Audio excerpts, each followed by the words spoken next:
Can we go? Go. Good evening, and welcome to the July 27th governing body meeting. In absence of Mayor De La Isla and Deputy Mayor Padilla, the governing body rules provide that the clerk serves as the temporary chair until a chair is elected from the remaining council members. Therefore, I now call this meeting to order and recognize Councilmember Valdivia Acala to provide the invocation, followed by the Pledge of Allegiance.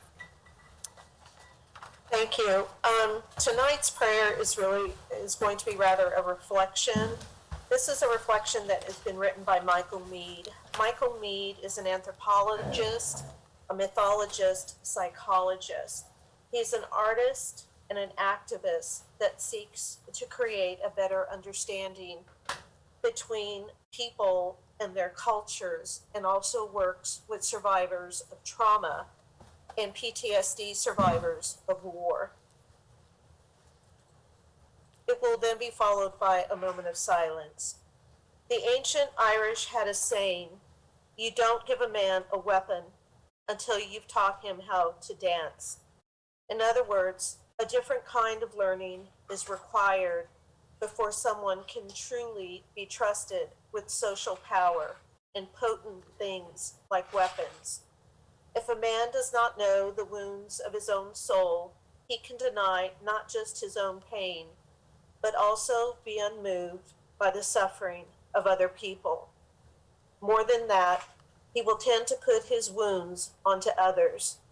He may only be able to see the wound that secretly troubles him when he forcefully projects it into someone else in forms of abuse or violence. So in the old culture-making idea, in order to properly bear arms, a person must first become disarmed, as in becoming vulnerable and connected to something meaningful and supportive of life. The idea of forging the temperament of young men took precedence over the idea of simply giving them weapons at a certain age. The tempering of the souls involved discovering what kind of anger each might carry and learning about the inner line where anger turned into blind rage. Becoming tempered also meant immersing in the sorrow of one's life and therefore being in touch with the grief of the world. A moment of silence.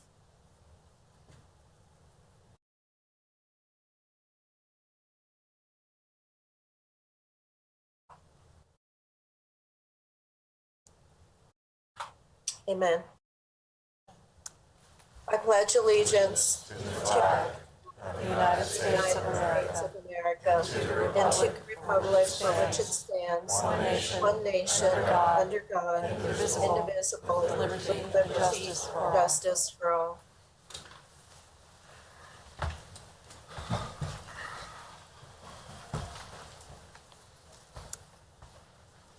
I will now take the roll. Mayor De La Isla. Council members Hiller. Here. Valdivia Acala. Here. Ortiz. Here. Emerson. Here. Padilla. Nager. Here. Dobler. Here. Duncan. Here. And Lesser. Here. We have 8 present. At this time, we will open the floor for nominations to elect a meeting chair. Madam Chair, Yes, sir. I'd like to nominate Councilwoman Ortiz. I'll second.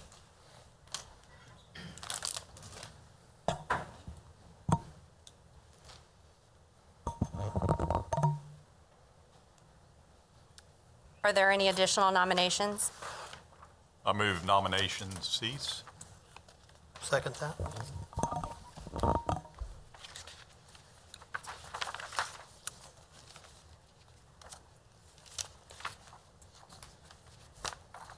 Hearing none, the nominations are closed. We will now proceed with the vote to elect a chair.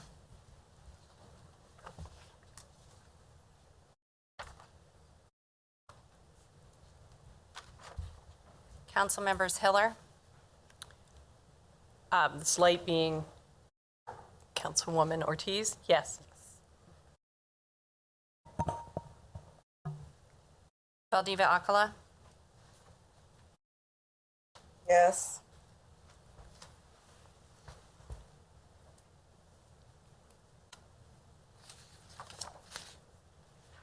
Ortiz, I will vote for myself, yes.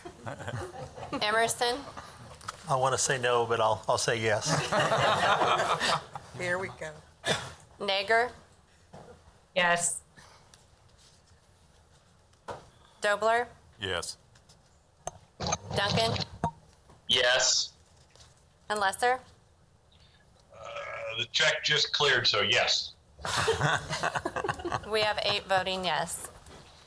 Motion carries. All right, congratulations. I think when you do the proclamation. Oh, okay. All righty. Thank you. And that's what you get when you're the oldest serving council member, right there. Yes, longest. Or the longest. I don't know if you're the oldest. Well, No, you're They not. say I'm We're going to get old. you set up while you're Okay. down. Next, we'll do the Night Out Against Crime proclamation. If you'll please join me.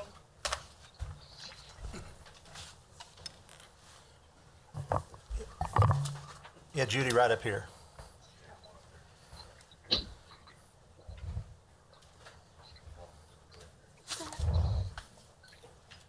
Don't be shy. Come on. Come on. I didn't have time to put my shirt on, or I would have.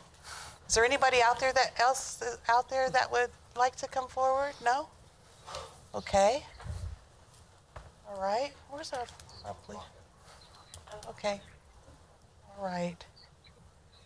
This is a proclamation by the mayor, whereas the National Association of Town Watch sponsors a unique nationwide crime, drug, and violent prevention program on August the 7th, 2021, entitled National Night Out, and whereas the 38th Annual National Night Out provides a unique opportunity for Topeka, Shawnee County to join forces with thousands of other communities across the country in promoting cooperative police, community crime prevention efforts, and whereas Safe Streets plays a vital role in assisting the Topeka Police Department, the Shawnee County Sheriff's Office, and the Shawnee County District Attorney's Office through joint crime, drug, and violence prevention efforts in Topeka, Shawnee County, and is supporting National Night Out 2021 locally, and whereas it is essential that all citizens of Topeka, Shawnee County be aware of the importance of crime prevention programs and impact that their participation can have on reducing crime, drugs, and violence in Topeka, Shawnee County. And whereas police community partnerships, neighborhood safety awareness, and cooperation are important themes of the National Night Out program.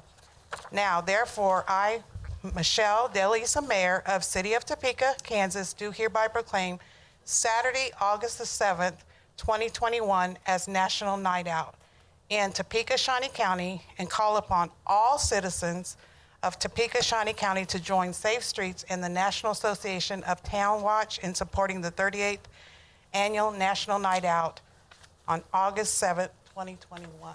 Congratulations.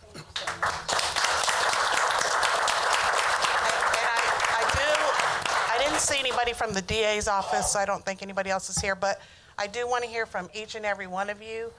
I've been on the council for 16 years, and I've attended almost every one of these National Night Outs, and they are awesome. They're awesome.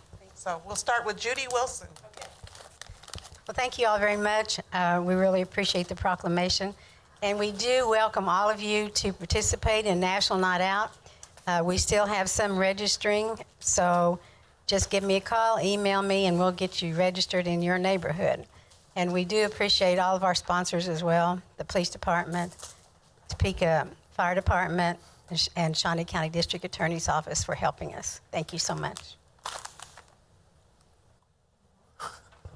This is a great event for the community, and we really appreciate being asked to participate in this. And I know that the firefighters throughout the city enjoy getting into the community and helping push that message for safety.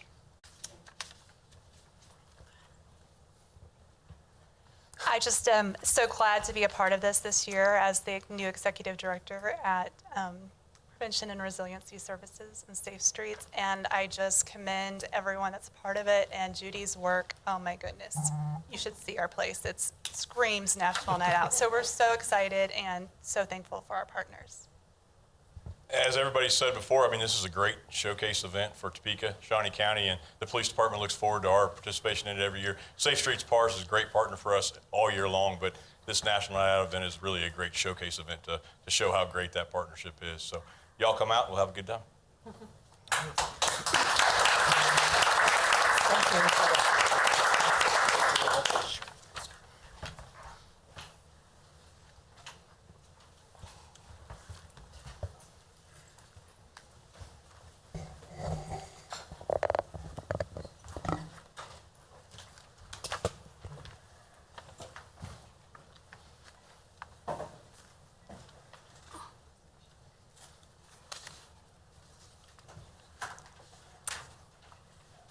Okay.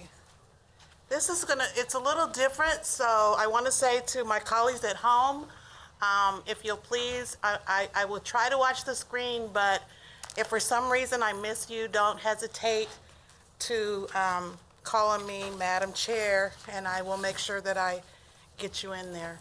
I also wanted to say that if you know me and how I run meetings, our governing body rule 2.4 says any member desiring to speak shall be recognized by the meeting chairperson. So I'm a very big stickler on there. So when I start calming you down and correcting you, I don't want anybody to think that I'm picking on them, including Mr. Henderson to my left.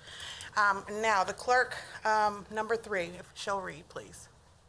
Item 3A is a board appointment recommending the appointment of Margaret Dunlap to the Topeka Shawnee County Public Library Board of Trustees for a term ending April 30th, 2025.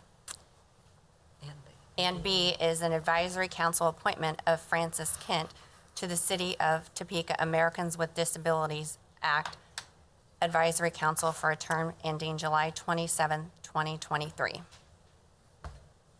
Okay, what's the body pleasure? Move for approval. Hannah moves to approve. Is there a second? Second. Tony Emerson. Is there any discussion? It's been moved and second. Any discussion? Call the vote, please. Council members Nager, Yes. Dobler, Yes. Duncan, Yes. Lesser, Yes. Hiller, Yes. Valdivia Alcala,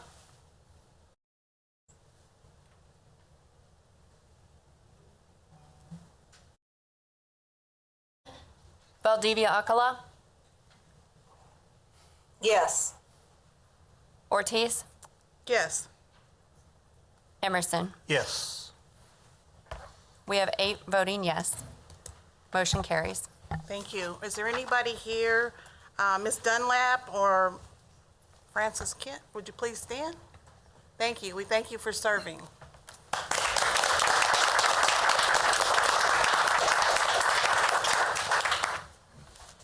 Next is presentation, and I'll turn it over to the city manager. Thank you, Chair. Tonight we have Barry Feeker from the Topeka Rescue Mission here to talk about a new program that they're looking at. It's been something that they've been considering for a period of time, and we're excited to have them come and tell us more about it. So, Barry?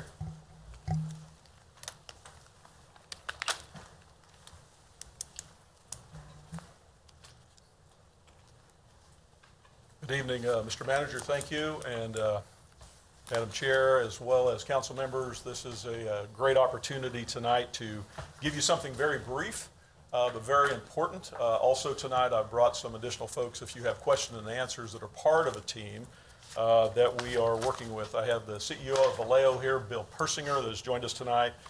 Owner of Schwart Design, Greg Schwart, is here tonight. Marion Crable, Director of Supportive Services, Topeka Rescue Mission, Sergeant Joshua Clam with the Topeka Police Department, and Mark DeGroff, who is our Director of Street Reach. So if you have any questions, they'll be glad to help answer some of these as we talk about this tonight. As it's introduced, it's called MAP, but it's MAP and more, actually. The screen behind you tonight will kind of walk through some of this. We're addressing homelessness. Sometime back, some individuals of the governing body asked us to come and talk about the problem of homelessness in our community, and we say, okay, we can do that. But also we want to talk about some potential solutions and some steps to those solutions. So tonight we're going to talk about mobile access partnership, and as well as what you see there as transitional tiny home village. The problem is increased instances of people living outdoors and in unsafe situations in our community. It's not only here, it's nationally like we've not seen before. People living on the streets often access services that are the most expensive points in our community, like emergency rooms, AMR, police interventions, jail, and so forth. This is a quote that we borrowed from the CEO of the Hope of the Valley Rescue Mission in Los Angeles, which is doing some of the things that we're doing here. He said, the streets should not or shouldn't be a waiting room for more suitable housing to become available. We are working, as you all know, as a community on more affordable housing, but the streets shouldn't be that waiting room. And oftentimes, if we don't have another option, that's what happens, and unfortunately, a lot of negative things happen along the path when people are in the streets. So we're not talking about a solution in total tonight, we're talking about an approach. And what that approach is building a bridge by working together through multi-focused approaches to bring dignity and hope to the unsheltered homeless. So this is a multi-focused approach, and it is working together.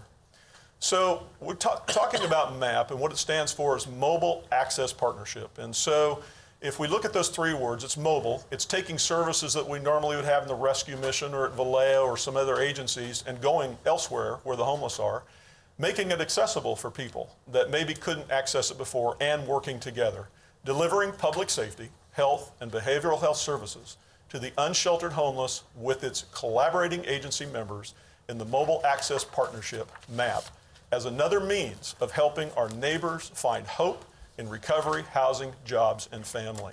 So what you see there is a picture of the laundry trailer that we have that is owned by Vallejo. This is one of the first deployments that we have started in regards to reaching out to offer the unsheltered a place to get a shower, place to get their laundry done. Some amazing things have already happened. I'll give you some statistics here in just a minute on what that looks like. But let's look at the bigger picture of MAP.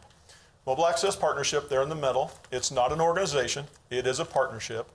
At the top you see Topeka Rescue Mission, TRM, and there's a plate there and some forks and knives. Topeka Rescue Mission is having built currently a mobile kitchen, which will go out to these sites and join the bubble there to the right. That's the Vallejo shower trailer. Another program that we're looking at that is been talked about at different levels with the city is something that we borrowed from San Diego called Wheels of Change, which would be a day job program for the unsheltered homeless. The next bubble down is the mobile primary care unit. Stormont Vale is having built a unit that will go out and provide primary health care to those who are on the streets. Working with the police department in their crisis intervention programs is essential to what we've been doing for a long time. The next bubble that says TRM, that's a clothing supply trailer that has just come off the assembly line. We're having shelves built in it now and should be deployed pretty soon. The next bubble, the last bubble at the top, which is very hard to see from here, but you have the Shawnee County Health Department, have KDHE and Grace Med all working together now so that we can go to these sites to be able to assist the people who are at these levels of homelessness we call chronic, to be able to access as many services as possible to wrap around to help them in their journey. This is all about a word. It's called engagement. Yes, we're doing practical things like showers and food and so forth, but it's about engaging with folks. We've been at this about 2 months now without all of those other units, with simply the shower unit, bringing food to people and so forth, but we've had 13 deployments in these 2 months at 7 different locations. Different participating churches are letting us use their facilities. We've had unduplicated 79 males and 40 females and 1 child in this process, which most of them we had never met before as homeless, which I think is remarkable. The total served, if you take all the numbers together, in this arena is 298. 263 of those received showers, 292 received clothing, new clothing, 338 meals, and 88 had their laundry done. And there's been over 565 volunteer hours of people who have joined us on this. And this is really exciting. This is the first 2 months without all those other units. However, it is simply what we call engagement. In other words, we're engaging with people at their point of where they are in life by going across the community, taking services like in the rescue mission, Vallejo and others, out to where people are. And this is helping us to develop trust, to be able to go to what we call then what. So the next slide says then what. We've engaged with them, we've given them showers. One individual is kind of iconic. He came in looking very, very tattered, to say the least. He came out of the shower one day and somebody said, "You look like a new man." He said, "You have no idea." He said, 3 weeks ago I OD'd on meth. And he said, "I threw up all over myself. I lost all my bodily functions, and this is the first time I've had a change of clothes or a shower in 3 weeks." He said, "Yeah, I'm a new man." And we've had people coming back to us now and saying, then what? So the next part of this is what we're calling transitional tiny home village. Now this is innovative, it's new, it's exciting. We're very, very pleased with what's been developed here. So this is a property overview that you may recognize. To the far left over there is a building called the Topeka Rescue Mission. The bridge is the Kansas Avenue Bridge. The property to the right of that going east is what we know as former Tent City. I think it's interesting, if we go back one slide, if you look at the Google map, they actually identified it as Tent City on there, which we find that kind of remarkable. So this had been around for a while. Tent City doesn't exist any longer, but those individuals were dispersed throughout the community. We have that ground basically that has been vacated at this point. It was a very dangerous place to be. It was an unhealthy place to be. And so having those individuals not congregate in that kind of living situation was probably good. But we've learned a lot out of this process. And that's part of why we're doing what we're doing today with MAP, Mobile Access Partnership, and considering something different. So do we want to do this around the community? And this is just one area. We have a lot of tent communities growing. Or would we be interested in doing something called Transitional Tiny Home Village? The particular drawing, thanks to Mr. Schwart and his team, have come along and studied this issue and have come up with some very innovative things that I think are pretty exciting to create 100 tiny homes equaling 200 beds on the same site to start with as the former Tent City. This is drilling down to it a little bit more. They are set up in a cul-de-sac form. There are other buildings there we won't have time to talk about tonight, but there's showers, meal space, there is parking, there is tornado shelter. There is an opportunity for all of these mobile outreach units to be able to park and be safe at night and to resupply them so they can go back out into the streets to engage with people. And then what? Bring them to a place to where they have the ability to go into a little home like this. The next steps of chronic homeless and new opportunities is safe, secure, transitional housing, and this is transitional at this point, this isn't permanent, supportive services wrapping around them, and a sense of being part of a community. One of the things we've learned is folks congregate together. We do it in neighborhoods. Well, the homeless do it too. They're not all individuals. They congregate with people that they trust, that they can work with. But if we can bring them into a safer place and wrap around services and not break that sense of community, but enhance it, then we have an opportunity to help them in a greater way. So this is drilling down a little bit more. This is a conceptual design on the left of what those units would look like. In the center, this is a pallet unit. That's the name of the company that started in Seattle. What they have is a couple of beds in a 64 square foot unit that has access to electricity. There's a power unit. They can charge their phones or whatever. At the top, there's an air conditioner, and at the bottom, there's a heater. So this can be used around the year. They're very affordable at this point, less than $5,000 for one of those. It's going to be put together in 45 minutes. That's pretty cool. Way more affordable than anything that we've ever run across before. This is some additional renderings of some of the different outbuildings. There's a lot more to this that would be something that you would want to look at another time. So here's what we need from you as city leaders. We need for you to embrace this issue. Not that you haven't already, but maybe in a unique and different way. Number two, think beyond what's previously been done. For about 68 years, there's been a homeless shelter in Topeka. It's called the Topeka Rescue Mission. That's fine. It has its purpose. We're not doing away with it, but we need to expand our thinking. We need to expand our thinking about how we house people. maybe code changes, maybe some zoning changes, maybe those kind of things that at your level, you can make decisions to do that. So think beyond what's previously been done. And then the other thing is invest. Invest in what? Finances, of course, as many other things. We'll talk about finances here. Here's a cost for a different future for our most vulnerable neighbors and a healthier community. As you can see up at the top right there, over $200,000 is already invested by Topeka Rescue Mission and Vallejo. That's no small investment. That's a pretty good investment already that we put into this, and it's growing. But if we're going to move forward with this, the total annual MAP cost for 1 year, as we've estimated at this point, would be a little over $1 million. That's for operation. Again, that's more than we have time to talk about tonight, but it's case managers, it's working with people to be able to have on-site supervisors, volunteer directors, the whole enchilada. As we know, when we bring food trailer, when we bring the mobile medical unit, when the clothing bank is there, in addition to the shower, we're going to have a lot more people come to us because now they know that they can come someplace to access something in their own area of the community. This is the high-priced one. This is a $5.6 million. This is the transitional tiny home development area. That is all-inclusive, our best guesstimate at this point, to have 100 units, all the associated buildings with it, as well as the ability to house 200 people. The next bullet there is $1.4 million. That's the operational for the tiny home village, annual operating costs for 1 year. You total all those costs together, pretty good size price tag, but it's $8.1 million to be able to do this. Question is, where do those resources come from? I think you know better than I know, but is this an opportunity for us to think differently, embrace it, and be able to invest in it? In conclusion tonight, I want you to know that there is I'm not sure it got passed out yet, but there is this chart, go back one, this chart that talks about the steps approach to what we're talking about. If you can see the screen, step one is our street outreaches with the Topeka Rescue Mission, Vallejo, Topeka Police Department. We've been doing that for over a decade. Number two is our MAP outreach. That's that next engagement. Number three would be a transitional tiny home community being developed. And then we have number four. We have 4 number 4s on here as options. Congregate shelter programs like at the Topeka Rescue Mission, community-based long-term transitional housing like Cornerstone and others, a permanent traditional housing like we're working with the city on emergency shelter grant funds now to get people into their own place.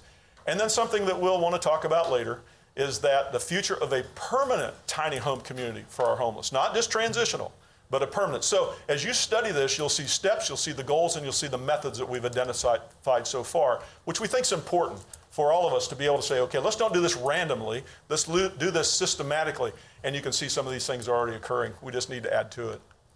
So there is a resource here. This may have been emailed to you already. I would encourage you to look up the links for Hope of the Valley Rescue Mission in California, also the Pallet community, and there's a video that's attached with that as well. Last slide here. So here's the question. We're addressing homelessness. We have mobile access partnership that's on the way. We have the possibility of a transitional tiny home village. The question is, do we want to work with our neighbors, with the guy on the left, and this is actually a guy in Topeka, or do we want to help somebody like the guy on the right?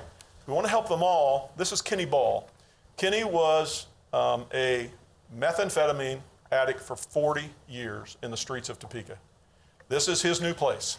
Thanks in part to the city, Corey Wright, working with our team to help Kenny. He's never had his own key to his own place. This is one happy guy because now we have him through the steps in the process that we had at this point, that he won't die in the streets, but that he will have the opportunity to live and to live well and to be able to give back to the community. Today, Kenny works at the Topeka Rescue Mission, blessing other people who are coming in saying, hey, I had an opportunity, there's an opportunity for you. And what we're talking about tonight is expanding the bigger opportunities for all of our citizens in the community. So thank you for the opportunity to kind of stir it up tonight, talk to you about what we're doing, what we'd like to expand it to doing, and give you the opportunity to study this in regards to the steps. With that, if you have any questions for me or the team that I mentioned tonight, please feel free to ask. Thank you. I want to let you know that I think this is great. I went over to 17th and Fairlawn. I think it's Grace Point. Yes. To get a shower, and they gave me a tour. They would not give me a shower. But They would not. But I was very welcome. Sorry. We'll fix that. I thought it was very awesome. They did welcome me back, though. Okay. Yeah. All right. I thought it was awesome, and to my colleagues, if you haven't stopped by to see how it works, it's awesome. It's very awesome. Are there any questions? Okay, Councilwoman Christina Vadivia Akla, followed by Hannah, please. Thank you, Chair. I do have a couple of questions, and thank you for the presentation, and it looks like something really affirming. Thank you. And this is something that I would like to go in and share at the NIAs in District 2, and I think that we all understand, whether we want to admit it or not, that District 2 is one of the districts that if there is an issue that we face with some persistent and chronic homeless that also have serious issues of mental health and drug abuse, that it's our district that seems to get a lot of this, what I would say a handful of vagrants, at least on Oakland side, and I've heard that there are also issues on the North Topeka side. So I would ask about the possibility of doing more outreach actually into District 2, Barry, Bill, Sergeant Clam, whoever else, and have a town hall meeting of sorts, because people need to talk about these issues. So that would be one thing. I would request that. The second thing, as you talk to us about having a different mindset, and I'm imagining that, the city will perhaps be putting money into this. My question is, and I'm going to give you specific examples. Last week, we had a male in front of LULAC that was stopped traffic on Sardu and was crawling on his hands and knees and urinating on himself as he was crossing the street. He was in major mental distress. LULAC kept their seniors inside and didn't load them on the bus until the officers could get that man to storm up until they could get him into the vehicle. 2 incidences in the past 2 weeks where there has been an individual, homeless individual, not the one that was in the newspaper. This was an individual that was around a family event, a birthday party of a little girl outside at Oakland Park, Little Oakland Park, and he was defecating in a bucket. So I don't know if he has drug issues. I don't know if this is mental health, or I don't know if it's a combination of the two. And then the third one just recently happened to where there was the same issue of a homeless man. He had been seen in the neighborhood before, just one individual, on the River Road in Chandler that was completely naked. This was between 1 and 2 p.m. during the week. And he was putting on his underwear.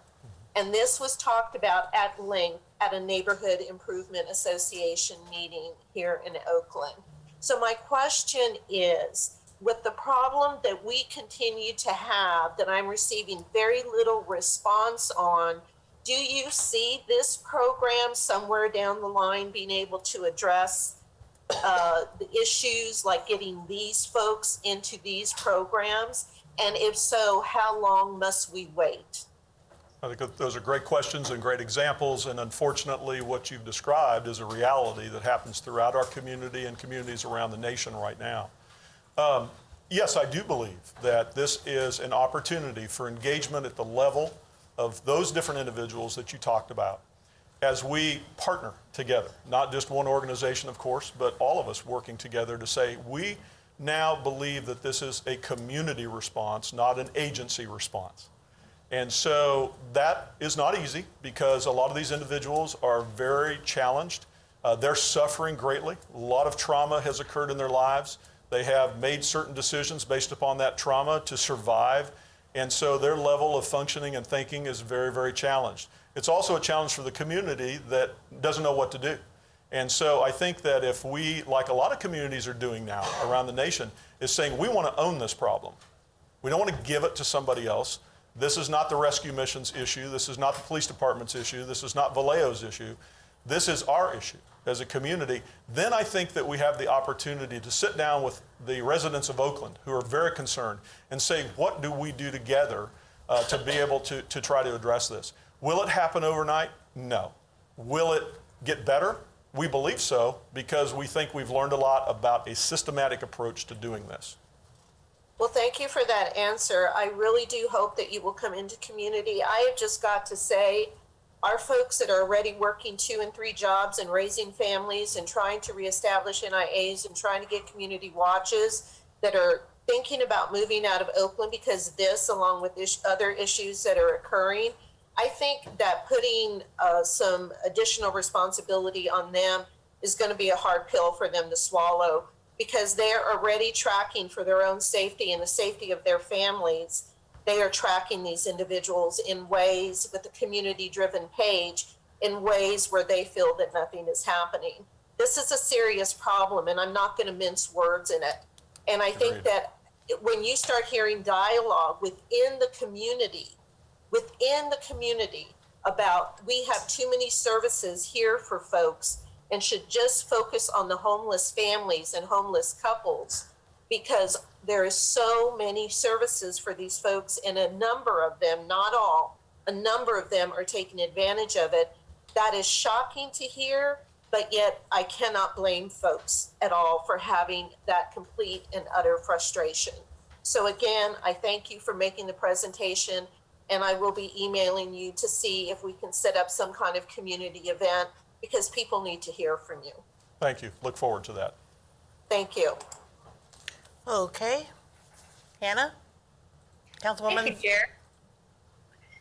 I have a bunch of different questions about this. I'm very excited to see this development. And I know that in my own reading, I have read about projects like this, and I have seen in the news, like Jason Kander in Kansas City working on the Veterans Community Project, and similar sort of rollout. Are you looking at partnering with the VA at all in pursuing some of these projects? Because it looks like they would be maybe a natural partner for this as well.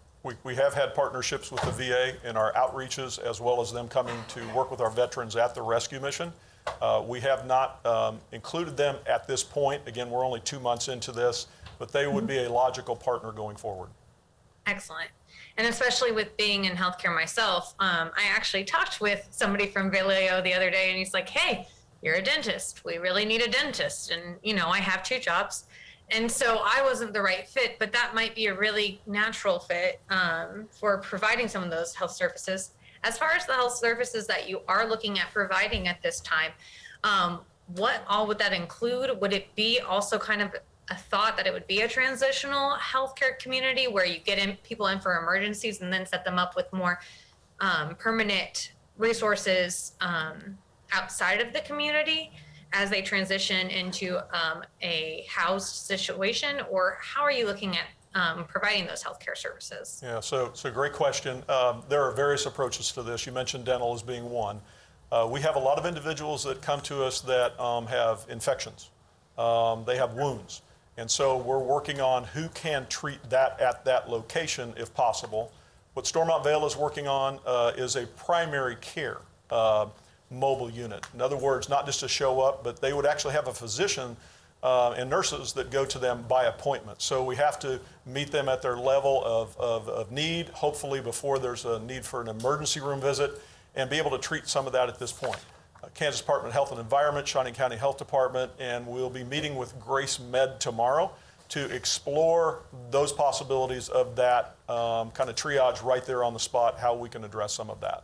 And there'll be more as this goes along. This is very popular, and people are seeing results, and so they want to be a part of it. So it will expand. Our biggest concern is space going forward. We've already had logistics issues with the parking lots that we've been on when we have everybody join us, and electricity and water and those kind of things. But that's a good problem. And we think that as this grows, ideas, dental has been discussed. Grace Med is going to do some primary evaluation on dental needs, but we'll need more than that. Yeah, and I know that optical and hearing is also extremely important, because that can really, if you have any sort of barrier in communication, that keeps you from getting a job, which keeps you in that same cycle. I would also encourage you to look at probably schools in the area. I had a lot of opportunities whenever I was going to the University of Oklahoma to be partnered with different programs that helped people experiencing homelessness. As far as the longevity of the housing units, how long do those $5,000 units, are they supposed to last? We don't know the exact answer to that yet. It's a fairly new program that's been around 5 years for that. The estimates that we've heard, but they haven't experienced it yet, is about 20 years before they have to be replaced. Okay. There is some other details about this if you get a chance to look at the site about pallet, how they're made in regards to bug and mildew resistant. They are made so that they can be cleaned very easily. Again, our population that would come into this is not necessarily the most hygienic when they come in. And so these are things that we would want to take care of, just like Councilman Ortiz had found out how we disinfect those showers each time after every single usage. There's a team that goes in there and takes care of that so the next person coming in doesn't catch something. So it's pretty labor intensive, but we think those units are going to last a while. Awesome. Are they made with any regards to using sustainable products or? Yes. Okay. That's in that description, which we think is pretty awesome the way that they've done that. Wonderful. And then as we are looking at, let's say that we are able to get hopefully everything in place for this transitional community, and we are looking at a more permanent tiny home community to help transition people from being homeless to being housed. Is the idea that we would possibly reuse these units or reuse this area and just transition it into a more permanent community, or what? Have we even thought that far yet? We've thought about a lot of that, but we haven't decided anything because we're not there yet. What we believe is if we would get people used to this type of environment, this type of community, to be in a cul-de-sac, to be in a place where you have your own key, you have your own door, you don't have to worry about somebody breaking in and stealing something. If we take that similar model that's transitional and expand the size of those homes and put them in a similar type situation throughout our community, where people have been able to manage life better, they have a level of understanding of how to get the shower, to be able to get their health issues addressed, their mental health issues addressed, then they would be possibly able then to move into something that's very familiar to them. One of our challenges right now in rehousing folks is that they come off the streets, they come into the rescue mission, they're in that environment where there's institution there, and then we put them in different places in the community, and some are not ready for that. Kenny happened to be, that last picture that we showed, but not everybody can do that very well because now they feel isolated, they feel away from other folks. Big part of what the city is doing, again, thanks to Corey, and the funds that came through ESG, has provided case management wraparound services for those individuals. So whatever we do, wherever we go, even in a permanent tiny home village, because of the damage that some of these folks have experienced in their lives, we need to continue to think about supporting them, not just with housing, but with opportunities to be able to be there for them, to help them heal. Awesome. That's all I had, Madam Chair. Thank you so much, Mr. Feaker. And thank you to the whole team. Absolutely, the whole team. Thank you. Councilman Dobler. Thank you, Madam Chair. I have a question and a follow-up comment. Question's actually for the city manager. American Rescue Act, I know we've gone through the process of trying to identify where those funds can be spent. It's fairly constrained. Any opportunity here with the Yes, there project is. we're talking about? Yeah, it's in my preliminary list that's being currently shared with staff, gathering ideas. The issue that we'll have to look at is which side of this entire map process do we want to fund. The funding is there for 3 years, and how do we want to look at doing that? How much do we want to devote to that, to this program? But there is some money already. There's a placeholder to do some funding for the MAP program. Fantastic. Just a comment, talking numbers this big, $8 million, it's going to take a lot of partners to get that accomplished. Obviously the city and hopefully the county and other governmental entities, but Topeka's such a giving community. I'm sure there'll be opportunities. I know my wife and I would like to, I'm sure, look at sponsoring a tiny home or part of one. So when that opportunity arises, I think you'll find a community that will step up. I agree. Thank you. Are there any other? Councilwoman Hiller.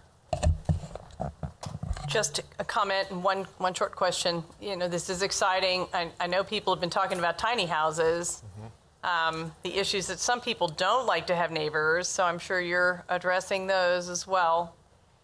When you talk about this kind of, whatever you call that most advanced level of the housing, were you at that point thinking of still having a community that's clustered in one place, or at that point were you thinking about the concept that I've heard people talking about being able to in effect put garlows in backyards again and having them scattered site around the community? Councilwoman Hiller, I think that is a great question. Obviously, we have the issue of where do we put other units that are going to be acceptable to the community, that are safe. The question I think we have to address is what level do we want to help people to break their cycle of homelessness? And how can the community be a part of that? So it's not just an organization or the city of Topeka dropping something in their neighborhood and saying, here's what's going to happen without their buy-in.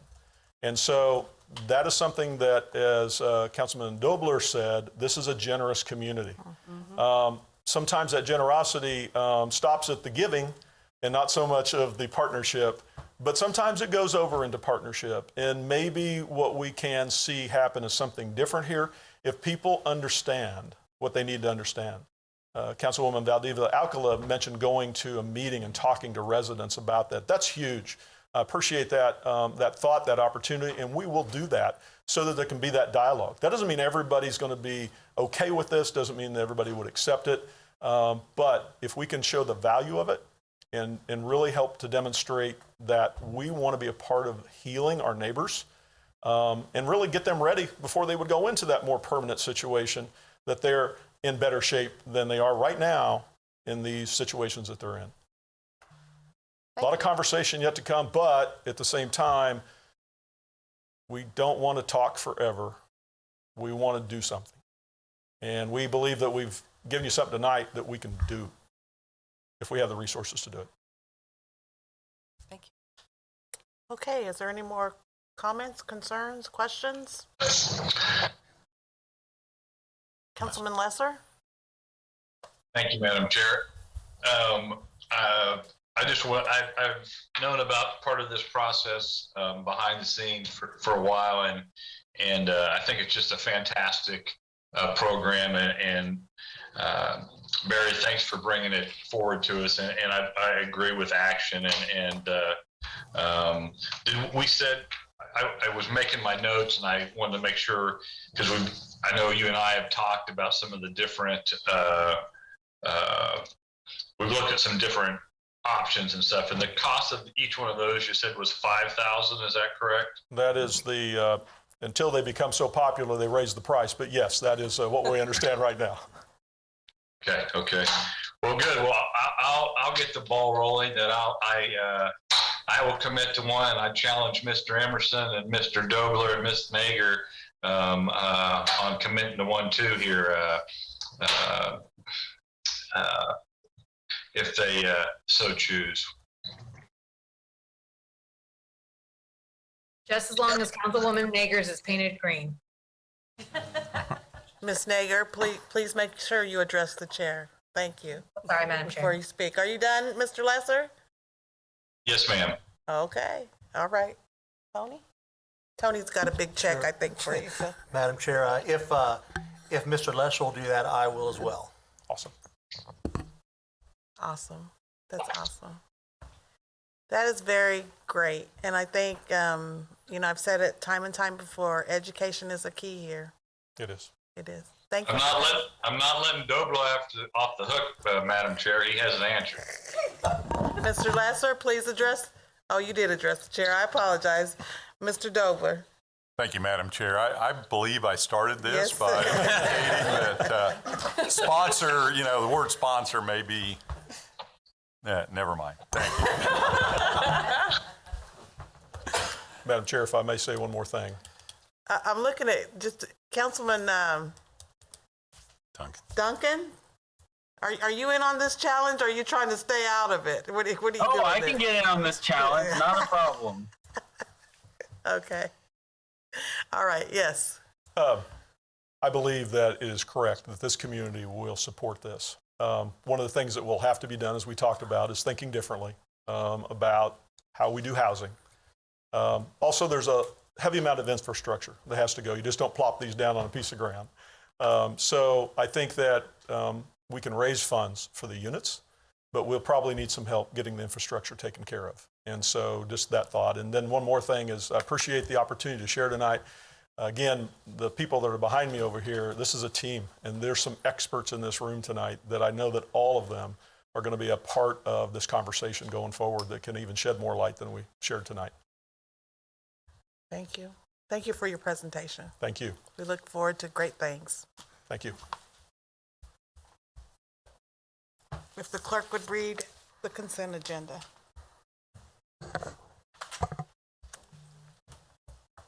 Item 5A is a resolution introduced by City Manager Brent Trout naming banks and savings institutions that are designated as depositories for all of the City of Topeka accounts and authorizing signatories and rescinding City of Topeka Resolution Number 9094. Item B is a resolution introduced by City Manager Brent Trout authorizing the City of Topeka's participation in the Kansas Municipal Investment Pool and authorizing signatories and rescinding City of Topeka Resolution Number 9095. Item C is a resolution introduced by City Manager Brent Trout granting various neighborhood organizations exceptions to the provisions of City of Topeka Code Section 9.45.150 concerning noise prohibitions. Resolution. Item D is resolution introduced by Councilmember Karen Hiller approving a special event known as the 2021 Cruisin' the Capitol Car Show. And item E is an ordinance introduced by City Manager Brent Trout allowing and approving city expenditures for the period May 1st, 2021 through May 28th, 2021, and enumerating said expenditures therein. Item F are the minutes of the special meeting of July 10th, 2021, and regular meeting of July 13th, 2021, and there are no applications. It's the pleasure of the body. Madam Chair, I move approval. We have it's been moved by Councilman Emerson, seconded by Neil Dobler. Please call the roll. Call the vote, sorry. Councilmember Dobler? Yes. Duncan? Yes. Lesser? Yes. Hiller? Yes. Valdivia Alcala? Yes. Ortiz? Yes.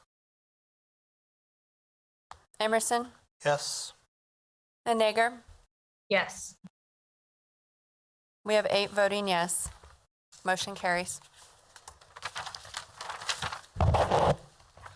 Okay, next our agenda calls for the non-action items. I'd like to know if there's a motion on the floor to bump public comment up.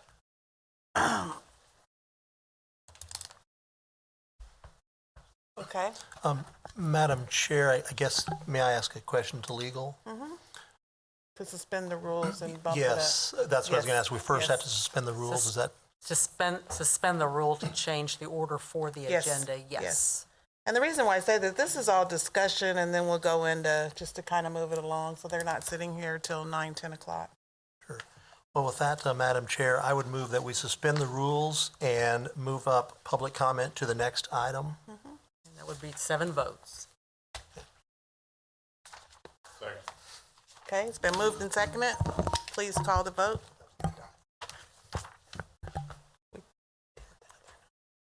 Council members Duncan? Yes. Lesser? Yes. Hiller? Yes. Valdivia Alcala? Yes. Ortiz? Yes. Emerson? Yes. Nager? Yes. Dobler? Yes. We have 8 voting yes. With Motion that, carries. we'll go to public comment. Sammy Williams. Sir, Mr. Sammy Williams, okay.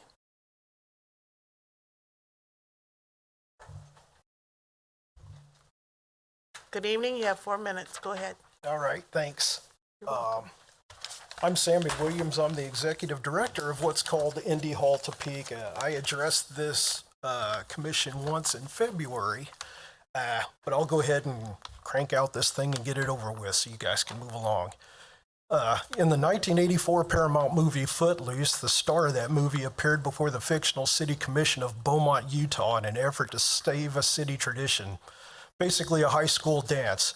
Tonight I'm doing something similar, but I'm saving a building rich in tradition and history, not a dance. Like the star of that august movie, the star of Footloose had a goal in mind, to save a custom and history that should be preserved. Menninger Tower is second only to the Capitol building in its rich history. It should be used and cherished for future generations to view and enjoy. It started last November in 2020. One man, myself, had an idea to save the tower using it as a centerpiece for a National Veterans Home complex. I appeared in February before this same council and made a promise to use local labor, union and non-union, as well as local city folks as employees and developers from Topeka in the tower's reuse plan. I stand here today having kept that promise so far. Our general contractor, one of our architects, our board of directors, and many other elements of our plan are all local Topekans or Shawnee County residents. Yes, some elements are from out of county, but I couldn't stop that. A full 80% of our contacts and future work elements are all from Topeka or Shawnee County. Our tower is a centerpiece of our National Veterans Home. Along with the tower is Freedom Hall, as yet unconstructed, which will carry the bulk of Indy Hall Topeka services. Camp Freedom, which will have our PTSD and mental health programs for our veterans. It will also be open during the summer for public entities to use for summer camps. In it, we will also have what's called Menninger Hill Park, a privately owned park open for the citizens of Topeka to enjoy. We will also have apartments for both veterans and for the general public. Our complex will serve our veterans as well as a gathering place for Topekans at large. We will employ Topeka citizens as well as being a national veteran home for U.S. veterans. It will become a thriving part of Topeka, just as security benefit and Menninger's was in the past. The tower will be lit, and the U.S. flag will also be placed on that tower, showing people from far and wide what Indy Hall Topeka is a welcoming place for both Topeka residents and our veteran family. With that, I'll sum it up with a final statement. When you bring good to others and believe in things bigger than yourself, sometimes extraordinary things happen. Thank you. Thank you. Mr. Joe Ledbetter. Mr. Joe Ledbetter. Mr. Joe Ledbetter. We'll see if he shows up later. Chance Lammer.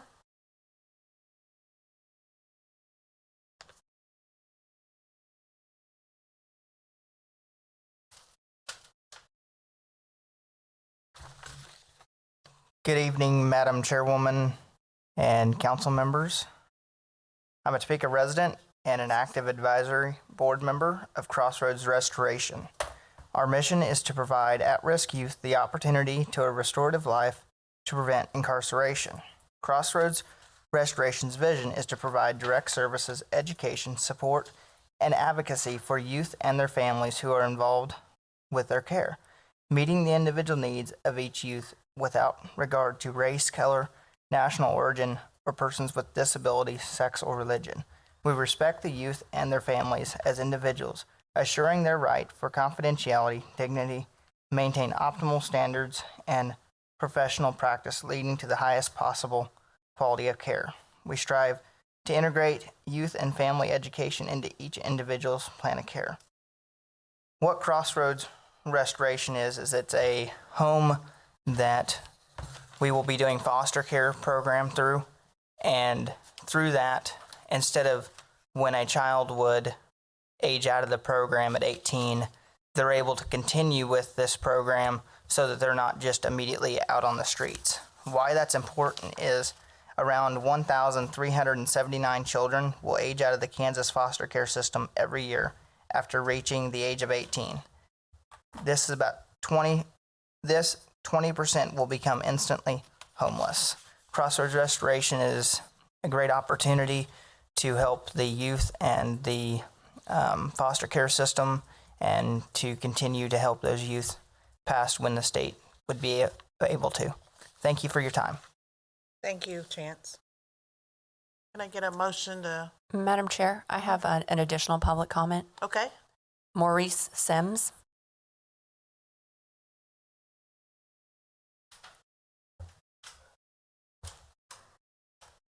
I'm sorry, that's for correction for that. My name is Maurice Annesley. He did the wrong last name. Oh, okay. I apologize about that. I just want to thank you for the opportunity to address you all about the Crossroads program. Currently, I run a nonprofit. It is Master Key Grant Writer Service, and I have been working with them. And after doing the research, out of that 1,379 each year that will become instantly homeless, only 20% of that number will actually find gainful employment before they turn 21.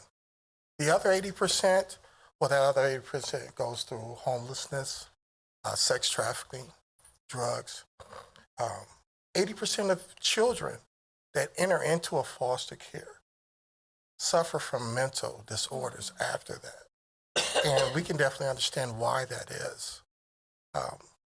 The Crossroads program does provide housing, but it is also partnering with other programs in the community to provide entrepreneurship programming for the youth. One of the things that they partner with is Solutions at Forest Park, which has been here for almost 100 years. And they're getting ready to start a community harvest program to help the at-risk youth as well, to provide meals and education for them. These programs that are already here in the community can definitely be utilized. Part of the thing that I help them with is to help them become fully funded and fully staffed as nonprofits. These programs are much needed so that they can make greater impact in the community. Also, on top of that, here is a fundraiser that we're doing. I would like to just give these out to the council members, if that's okay. Just hand it to the clerk. Instead of speaking a lot about them. And if you come out to that fundraiser on August 28th, where we're doing a water balloon fight tournament, a car show, and a praise and worship service, but we're also going to have other people there that will have booths, such as Megan Skaggs with the Shawnee County Medical Society of Health Access, to help people become aware of this information that's out there. We'll also have Stacy Linden from NAMI to come out with a booth, because we do want to talk about the mental illness that our at-risk youth are facing. These crossover youth are in need of education, and those numbers that we gave, those numbers are increasing. So when you talk about providing homes and things for people that are homeless, this is a primary preventive service to help, where if you're going to get them after they already been aged and homeless, definitely would they need help, and we want that help for them, but that help will soon be overran if we don't get some primary preventive service in place to help these youth that are actually growing into this number. Thank you. Thank you. We will make sure that each council member gets a copy of that, sir. All right. Thank you. Mr. Joe Ledbetter. Public comment, Mr. Joe Ledbetter.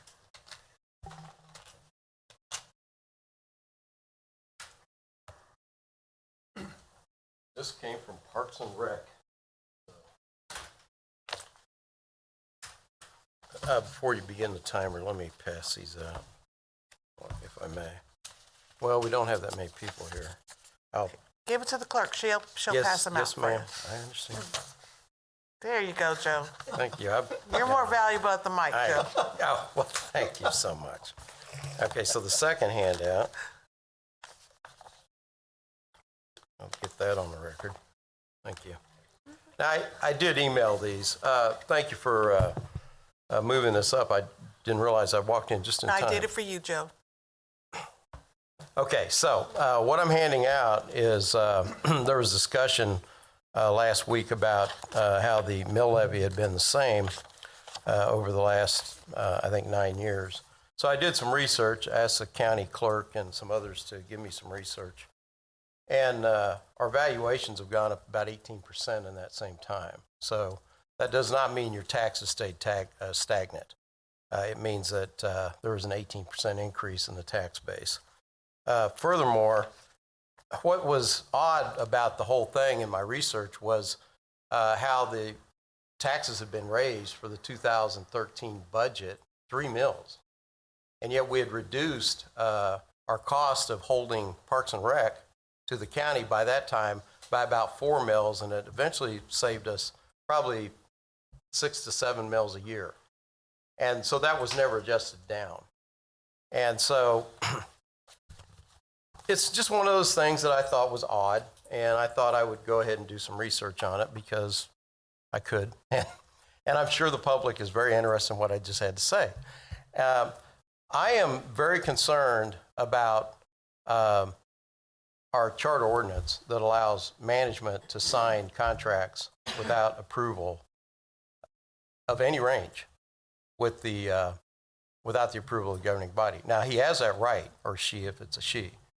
But when I was doing a lot of lobbying down here a few years ago for Highcrest as president, which I served at no cost, and I would give them hundreds of hours a year for 5 years after I went to law school. I wanted to help them out.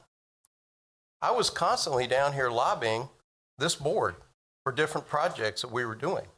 And Colson was taking those projects, even though he evidently didn't need to the council and getting their approval on a number of road projects that we did. And so it just seems like over a period of time, over the last 3 years, 4 years, we have gotten away from those practices. And even though it's not maybe the letter of the law that you have to do it, it makes a lot of common sense to do it. And I'm uncomfortable with this charter ordinance if this is the way we're going to continue. I really am. We must put limitations, and I suggest 50,000 on contracts that the manager can sign without council approval. And that's really the threshold I believe we need to be at. I don't know of any government or any city in Kansas that allows that kind of unlimited authority to sign contracts. Now, I'm not trying to pick on anybody. I'm simply saying I am uncomfortable with that.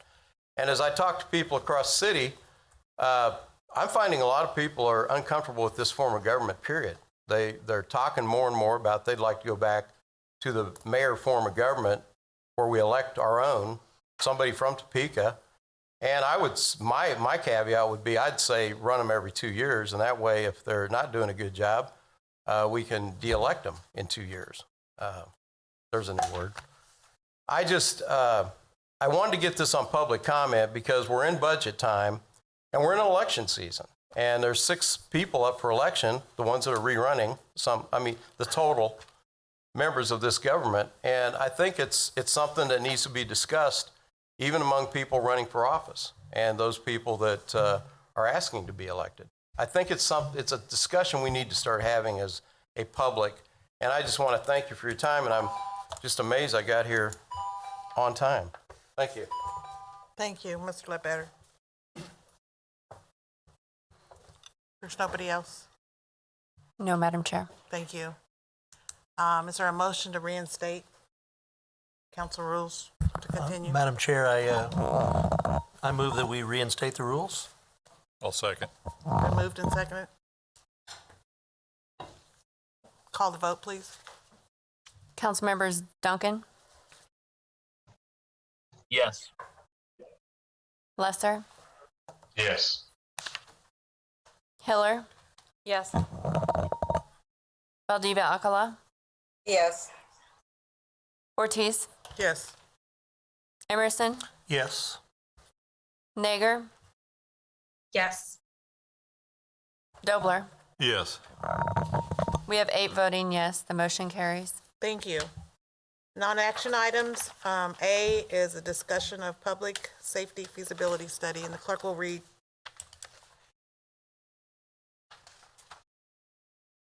Item 6A is discussion related to the public safety feasibility study. Thank you. City Manager, I guess I read. Thank you, Chairwoman. A little while back, I requested a feasibility study related to the LEC needs after we were approached about the possible purchase of our current law enforcement center for the possibility of a conference center and hotel being built there. We had a discussion at that point because of a potential land that we could purchase that was available. And when we had that discussion, we realized that we needed a lot more information than we had. And we talked about we needed good facts, a good look at our needs that we have within our community, and look at our options and costs to evaluate that offer to sell and whether to build new. So tonight, Hannah Ulrich, our Deputy Director of Public Works, will present an overview of the feasibility study that was completed related to the possibility of a new law enforcement center. So, Hannah? Thank you, Brent. So tonight we'll actually hear from Jeff Lane, a principal with Trainer, who we have commissioned to do this study on our behalf. As Brent mentioned, a lot of this was driven off of what we experienced last year in conjunction with the desire for the city to be more proactive in regards for our future development discussions in support of the strategies and goals that we've already established with this governing body, in particular our downtown master plan.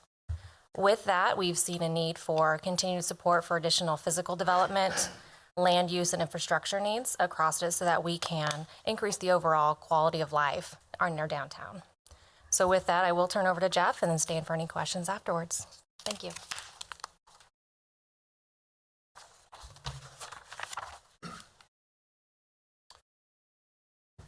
Just a second here.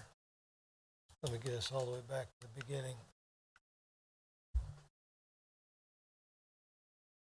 Oh, there you go. Thank you. Thank you, Hannah and City Manager. Appreciate that. Good evening, Council. So my team was given the opportunity to come and take a look at your facility. A little bit about Trainer HL just for a second. All I do is justice work all over the country. And we do justice work here in the state of Kansas as well. And so for us, this was a great opportunity to take a look at a facility we've seen, we've been a part of, and actually take a deeper dive into that. We actually also met with a multitude of different groups. We met with the Topeka Fire Department. We met with the Municipal Court Justice System, prosecution, probation, and police.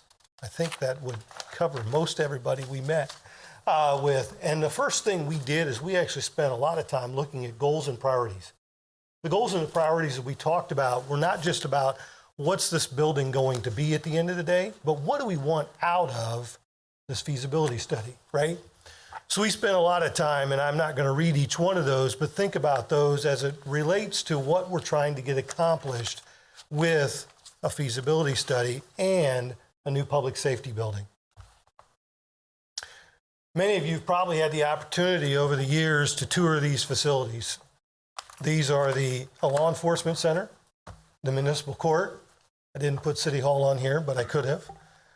These facilities have been in operation, function for years.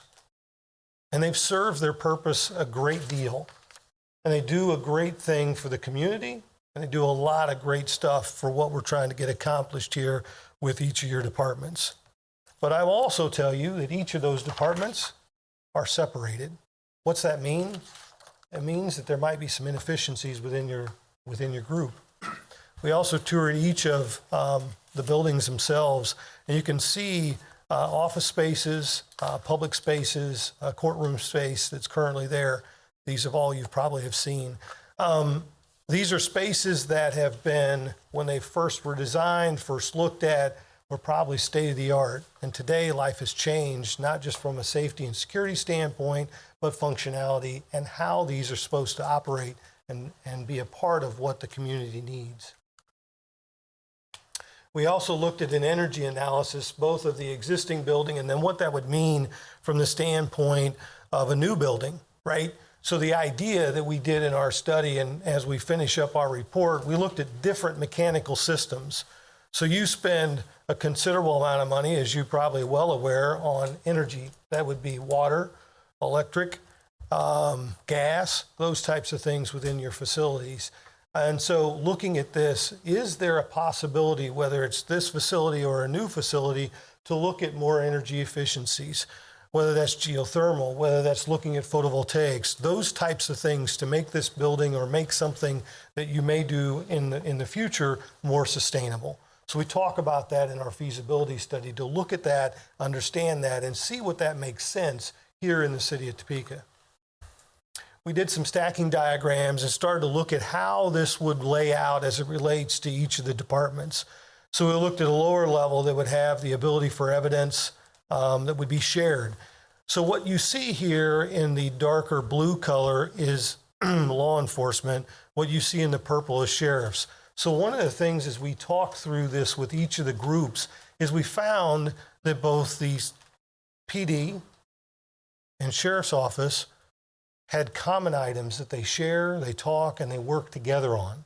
So we looked at this as it related to the stacking diagrams to make sure that first off, we had a test fit, right? Make sure that whatever we're looking at from a square footage perspective, a space perspective, that this actually can work and function. And what's that mean as it relates to levels? But then also to think about it across the board as you think about maybe sites in the future. We also did a program, and when I talk about a program, that's a space program. So we actually met, like I said, with each of the groups. We actually had them fill out a questionnaire. So we had them think through what do they currently have, what do they need. We also spent our time and our expertise to think about that as well, to right-size the spaces, to make sure that we had the right spaces and the industry standards of those spaces, right? We then looked at shared spaces. In a facility like this, we've got to think about it, not just about the fact that you have spaces that are departments, but you have shared spaces. How do those work? How do those function? Where do they fit so that you don't double up? So we looked at that as well. And then just flexibility. So what's the long term? What do we look at long term from the standpoint of growth? How do we make sure that this building, if there is one, has the flexibility for the future? So I want to talk about some critical elements, and I think that it's important to think about as you study and think through what makes sense for the city of Topeka. It's very important to think about the public. This building is for the public at the end of the day. Yes, staff uses it, but public comes to this building. How do they interact within the building? What's that look like? Whether it's for the courts or whether it's for law enforcement or sheriff's office. Some of the other critical elements are evidence. Evidence comes to your facility currently, both from the sheriff's side and from the public side. What's that look like? How do we make sure that that's done correctly? Those types of things. Are they doing that today correctly? Yes, they are. It's not what I'm saying, but how do we make sure that we are state-of-the-art moving forward? And then conference rooms, spaces for staff. What's that look like? So one of the other things that, as you think about a building of this type, is wellness. You know, that's one of the things that's really important as you think about staff that are going to be in this facility. This facility is a 24/7 facility, 365 days, right? So what's that look like? You have staff retention and staff wellness that needs to occur within a facility like this. Yes, I can put great, pretty pictures up here and make it look really good, right, at the end of the day. But those are important. What else did we learn over the pandemic? Air changes. Buildings of this type, because of what they are, need to make sure that we have the right mechanical systems and those types of things. So we talk about that within the feasibility study. And then at the end of the day, it's about security and site. It's about the plaza. It's about staff and how they are able to come to this facility and know that they're coming here.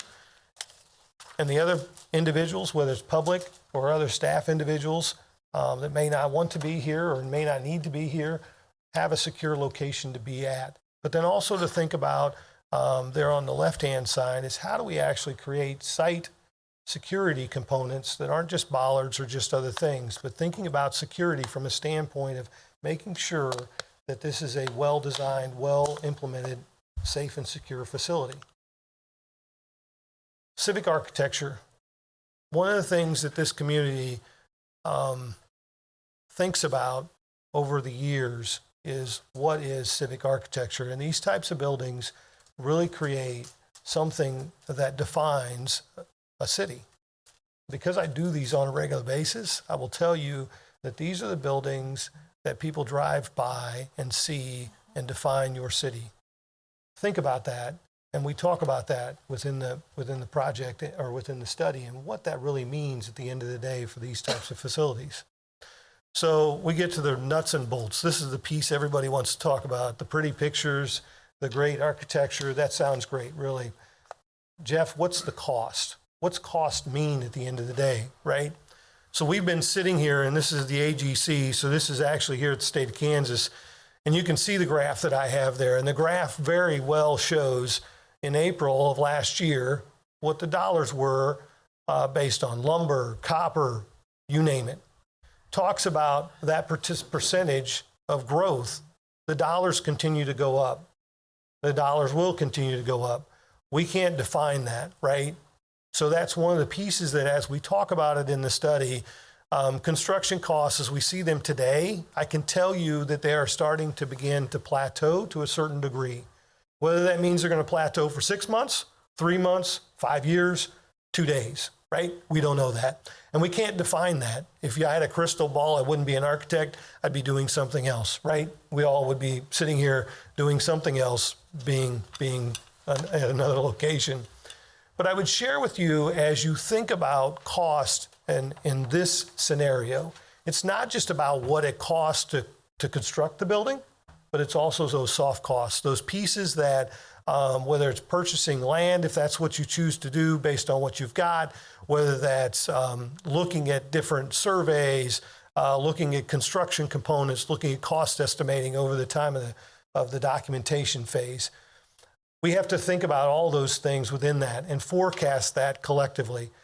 At the end of the day, though, as I said, we can't project the future, but what we can do is give you a sense of where things have been. So these are 4 projects. I have to disclaim that the bottom right project is not a Trainer HL project, but the other 3 are.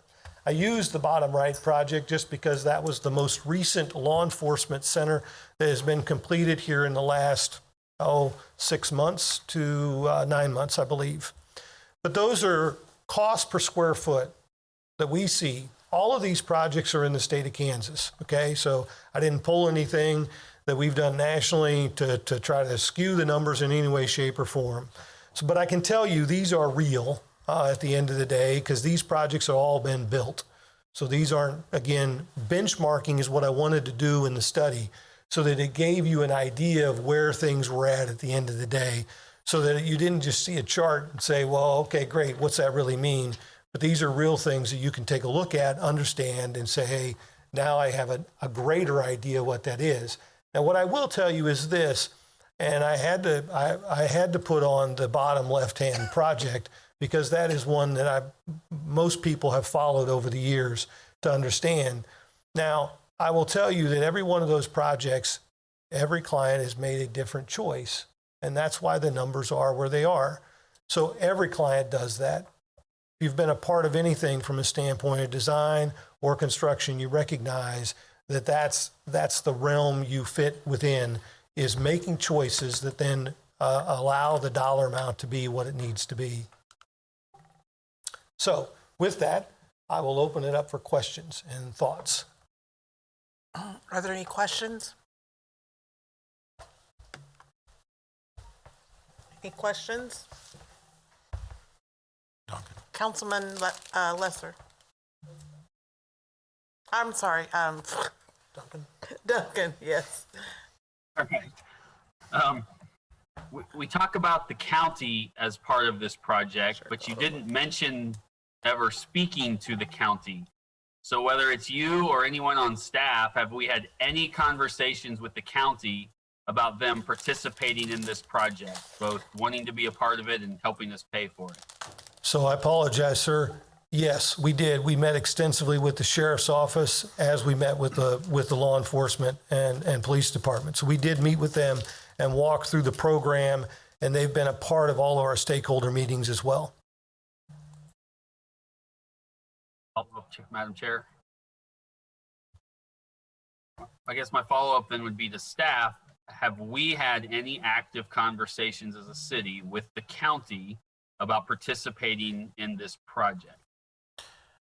I can say that I have had a conversation with the commissioner. Obviously, talking to all of them, I haven't gone through that process, but there was a representative of the commission that I met with that did express an interest in continuing to stay involved with the city, co-located for the sheriff's office and dispatch, and that was a desire that they had.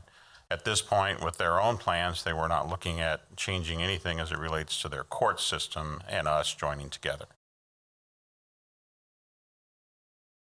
And that makeup regarding how they would be involved would likely continue to be as they've done in the past, which is a lease payment to the city for that involvement, and we would negotiate that based on the construction costs and space that they would have within the facility. Are you done, Councilman Duncan? I am. Thank you, Madam Chair. Okay. Councilwoman Hiller, followed by Councilman Dobler. Thank you, Madam Chair. Your discussion was kind of on lines of what I was thinking about when we saw the drawings of the new downtown plan and the combined law enforcement center. I thought the discussion related to that pretty picture, and it was gorgeous, was combined courtrooms. And so the current situation, the county has already taken steps to address some of their housing, their space needs that they have. And so they're not waiting for this project to move forward because we have no idea when this project would actually be considered and move forward. And so they couldn't wait for that component to be for this project to be considered. They needed to move forward with their own decisions in order to address an immediate need that they have. okay, so this is, if I may, Yes, you may. then already a change from what was in that dynamic core plan vision. Right. Because my understanding is that they bought the Nican Bell building across the street from us to the west, is that Correct. right? And they're retrofitting that entire building for county space. Correct. Which is a lot of space. So the sheriff's department isn't part of their plans, or? Not in that facility as far as I know. The intent would be they would continue to utilize the space they have. Hannah's shaking her head yes. So their intent is they'll continue to use the space they have with us. It's set up for them in the way they need it, and they've even made modifications as time has gone on in various office spaces and so forth. So they're in a good spot right now until something like this would, this other facility would be considered in more detail. It would then be a discussion they would have, but they've expressed an interest all along of continuing to stay co-located. They see benefits from that and do not want to depart from that as far as we know. Thank you. Thank you for the clarification. Okay. Councilman Dobler. Thank you, Madam Chair. Just to be clear, this study was done to evaluate the cost of moving the LEC and building a new one versus fixing up what we've already got. Correct. We are not going out and building a $50 million building next week, correct? Correct. There are many things that would have to fall into place for us to be able to consider that. And so for us, this was wanting to know, should the interest come again related to our current LEC location for a commercial development, and the council would determine that that was of best interest in the city, make the determination that we needed to move our LEC. And really, as we've evaluated existing buildings, there aren't good existing buildings for us to consider. We would really need to look at building new. And we needed to know what that is in order to be evaluate how much is our current property really worth, how much would we need to finance. There's many issues that we were really groping in the dark when it came to be able to evaluate that proposal that would come to us for that location. And I didn't like the way when I presented it to the governing body, we had very little answers, and it was a very difficult conversation for you to even contemplate an action step related to what was being proposed. And so this was a step to make sure that we're best prepared should that situation arise again. And then also know that at some point, maybe this facility does outlive its useful life and we have an idea of what type of space we're needed and how much that cost might be. Thanks for the clarification. Thank you. Any of my colleagues at home, do they have any questions or concerns? Hannah? No, ma'am. Lesser? Nope. Okay. Anybody else? Okay. Thank you for your presentation. Can you please state your full name? Jeff Lane. Thank you. Thank you. And the clerk will read. Item 6B is discussion concerning the establishment of a fee for all defendants placed on probation. City Manager. Thank you, Chairwoman. Judge Karan Thadani is here. He sent out a memo a few months ago about the possibility of creating a probation fee for our court system, probation system. He's here tonight to explain the concept and the need for such a fee. So, Judge?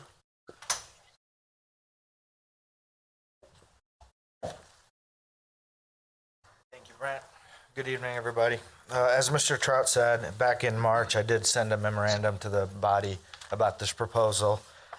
It was an issue that sort of caught my ear last year during discussions of the budget when Councilmember Lesser brought it up as to why the city was being burdened with the expenses of people being put on probation, i.e. urinary analysis, mouth swabs, confirmation of drug tests, etc.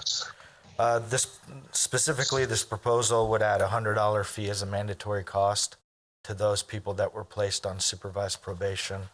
If you took a total number of the cases we see a year, it would impact maybe a little bit over 2% of the total number of people that come through our court system. A fee is something that the higher courts in Kansas have said is a way for municipalities to recoup some of the costs that are imposed on them with people that are on probation. The thought is that, probation is a privilege, not a right, and if you're on probation, then you should pay for it. My memo outlined all the jurisdictions that are nearby that have a fee. For example, Manhattan's $100, Lawrence is $150, Tonganoxie's $100, Newton's $60, Sedgwick County down in Wichita is $120 a month. So I think the memo on its face was fairly self-explanatory. I'm here for any additional questions or concerns. Okay. Are there any questions or concerns? Councilwoman Christina Valdivia Acala. Thank you, Chair. My question would be, if this fee were to go into effect and the person going on probation would not have that money, then what would the recourse be? Okay, that's a good question. The way we set it up now is most of the people that come before our court are not in a position to pay that fine or fee at once. So we set up payment plans. We do monthly options. You tell us what we can do a month. You can do a month, and we set it up that way. The minimum in our court is $25 a month. So ramification-wise, you can be on that payment plan for an undetermined period of time. As long as you're making your minimum payments, there's going to be nothing we're going to do. The issue becomes when you stop making payments and then you stop coming to court to address why you are not making payments. At that point, it's sort of a 3 strikes you're out system, and then it goes over to collections. And then it goes to collections. Okay. Yes, ma'am. And have we looked at so can you give me number-wise, you said 2%, about how many folks would that be that we might be able to collect that $100? Sure. When I calculated it, and I'd put it as a footnote in my memorandum, it was $300 at $100 a person, so approximately 300 people. And on average, I said about 18,000 cases a year. Okay. And Have you looked into what the cost would be to administer that whole new part of collections versus how much if you collected everything that you could, if it ends up actually being cost beneficial to? It would be a very smooth transition, just updated in the court system. And as we were sentencing people to supervised probation, it would be a cost that would be auto-populated. We'd advise the defendant that it was there, but it would be auto-populated in the system. Okay, and once they go to collection, then it just becomes kind of like the large amount that we have of uncollected fines, et cetera, it gets sent over to a collection agency and that person still is allowed to stay on probation. Does that have any impact for future cases? So if they would have to be put on probation again, that they're in collection because they haven't paid the first time? No impact. We don't take any sort of monetary look at things on how we decide matters, so no impact. If they were an adequate candidate for probation a second time around, and we felt like that's what maybe there's a victim in the case and that's what the victim wanted and the defendant and his or her counsel agreed to it, then probation would be an option again. Okay, thank you. You're welcome. Are there any other questions? Councilwoman Hiller. Thank you. Is there a backside to that? We've talked about fees and fines in other contexts and have been afraid that it would be unduly burdensome on some and not really, we're not looking at this as a deterrent though. This is more just to pay our expenses, right? That's exactly right. It's our highest level of supervision where our probation officers, probation supervisor are putting in a lot of work out of the office. Also the lab fees, the urinalysis, mouth swabs. If a defendant wanted to send their test off for confirmation at the lab, it costs $20 to test that. It may cost $20 to mail it. And so just to cover some of those costs. Is there a downside to this idea that you think of? No, ma'am. I've been with the city for about 5 years, and when I first started with the prosecution office, just with my history of practicing law throughout different municipalities, I was surprised that City of Topeka didn't have a probation fee. And so when you're welcome, when Councilmember Lesser brought it up last year, it was a sort of an easy addition for me because I'd already been thinking about it. Thank you. Thank you. Can I ask you, do you think that this $100, do you think that's right where we need to be? Yes. When I look at, $250, $200.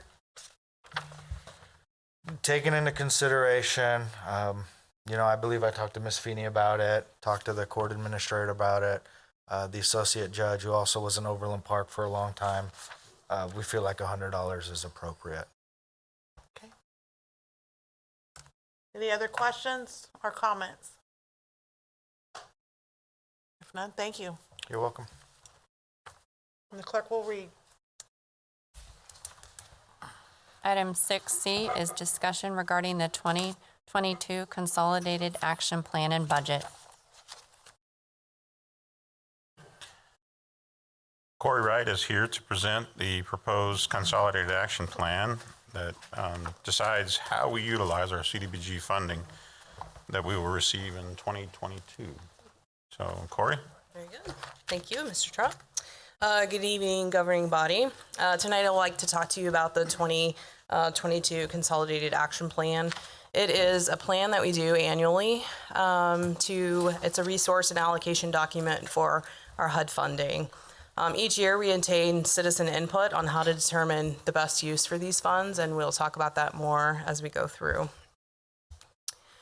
Before we talk about our various programs, it's important to remember the HUD objectives and our department objectives. So I just want to highlight those quickly.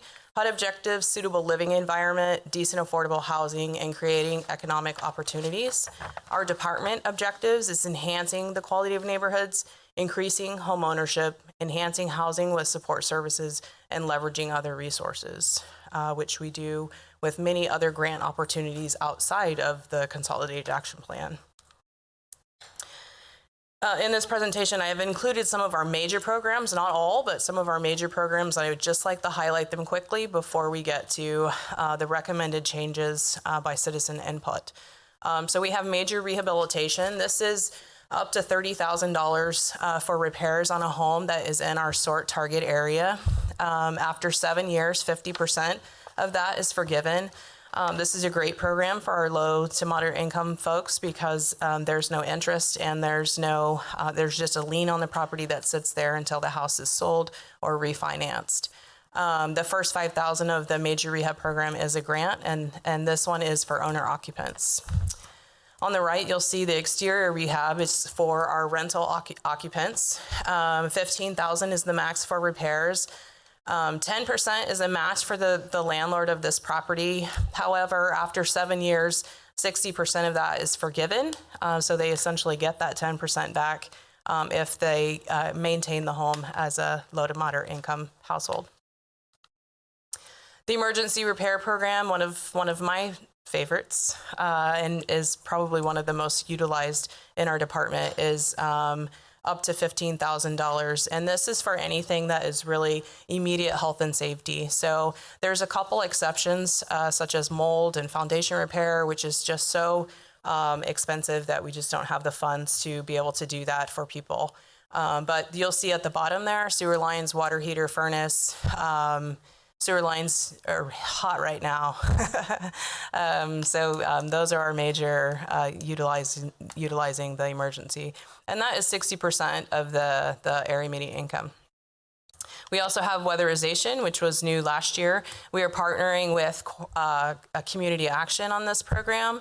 We are using a simultaneous application, so our low to moderate income folks are not doing 2 applications.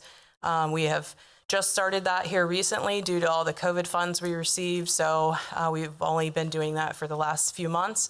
We already have several applications in the works, but you can see there we are supplementing what they're doing and adding some things that they can't do with some of their funds.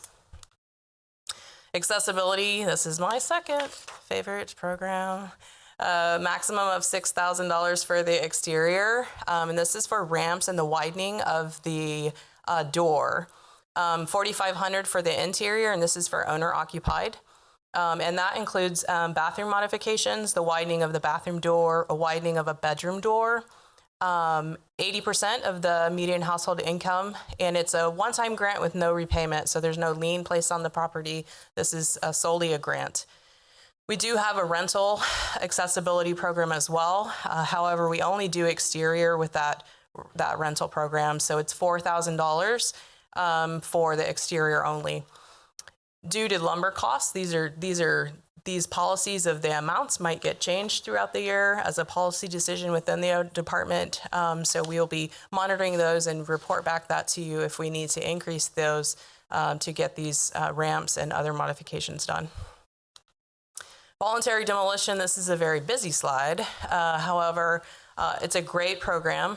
This is for people, we see a lot with this program where people have inherited a home that don't have any intention on doing anything with it. It's in very disrepair, can't be rehabilitated.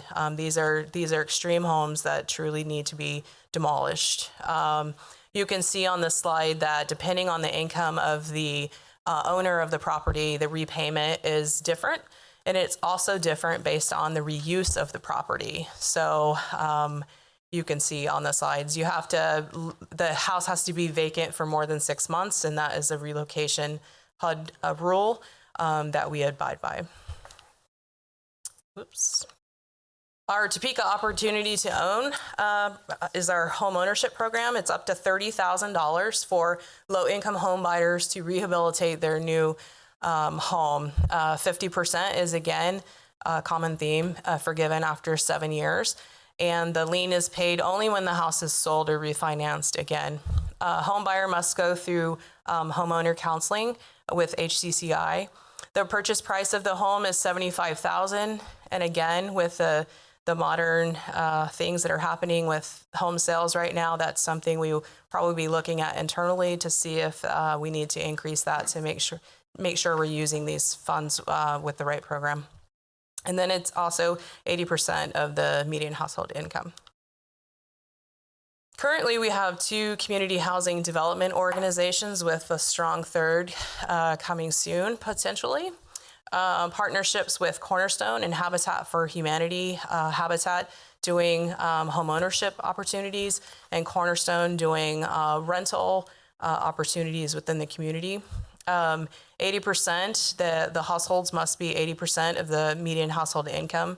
15% of our home funds are set aside for our CHODO. However, in 2021 and projected in 2022, we had more than 15% set aside for that because of the great work that they're doing in our community.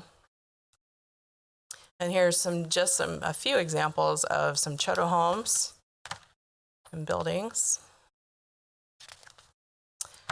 We also have the Emergency Solutions Grant, which provides one of 4 opportunities in our community, rapid rehousing, which is exactly what it sounds like. It's to get people who are already homeless into housing, so deposit first month's rent.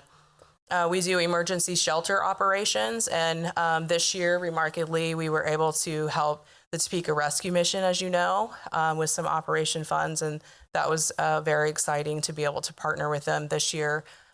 They also received some rapid rehousing funds as well with those CV funds. Homeless prevention is, again, exactly what it sounds like. This is for people who have been faced with an eviction notice of some kind, mostly a 3-day notice, which we are at the end of this month probably going to see more of, and we'll be reporting back to you on the outcomes of the eviction moratorium. And then also it funds our homeless management information system, which is our database that tracks who is receiving rent assistance. If I go to one agency and get rent assistance, is the next agency going to know that I just got rent assistance? And yes, they will. All of our agencies that we fund are using our HMIS. It's required, and it's quite a useful tool. Continuum of Care, our Shelter Plus Care program. While this is a competitive program and it's not an entitlement for the city, we have to compete for this every year. It is included in our Consolidated Action Plan. This grant is about $1.6 million. This is where people who are homeless and have one of 3 disabilities can get their rent paid, where only 30% of their monthly gross income goes toward their rent, and the city would pay the difference. We average on approximate about 240 households a month with this program, so it's very large and very important to our community. The majority of the people on Shelter Plus Care are severe persistent mental illness, which is what we were talking about earlier tonight. So this is a program that we definitely need to invest in, but is a competitive program. They also receive case management from the agencies provided on the slide. The only one that is not a case management service is that Second Chance Services, which is using Housing First model. So they offer assistance, but it's not required to participate in that. But they're the only ones that do the Housing First model. We also have neighborhood support. So neighborhood support, there's a small budget for newsletter and supporting events. We have the anti-blight and the inmate crews who are doing mowing and edging, sidewalks, cleanup programs, and then also the DREAMS program, which replaced this year the empowerment program. So citizen participation is extremely important. Involving citizens is crucial to making major decisions about funding. We've had several opportunities for citizen involvement. This year, we had 3 meetings with the Citizens Advisory Council. In the last meeting, they were presented with a recommendation based on the feedback we received from citizens, and they voted and approved the recommendation that's being before you tonight. So it was a great input from Citizens Advisory Council this year. We also have 3 general public meetings those 3 were by Zoom. And we had a homeless task force meeting. We are in the 30-day comment period, which will end here shortly. final public hearing, and then also on our citizens participation, I failed to put on the slide, is I offered this year one-on-ones for people who don't do Zoom, and they could call me directly, or we would reach out to them about getting their input. So plenty of opportunity.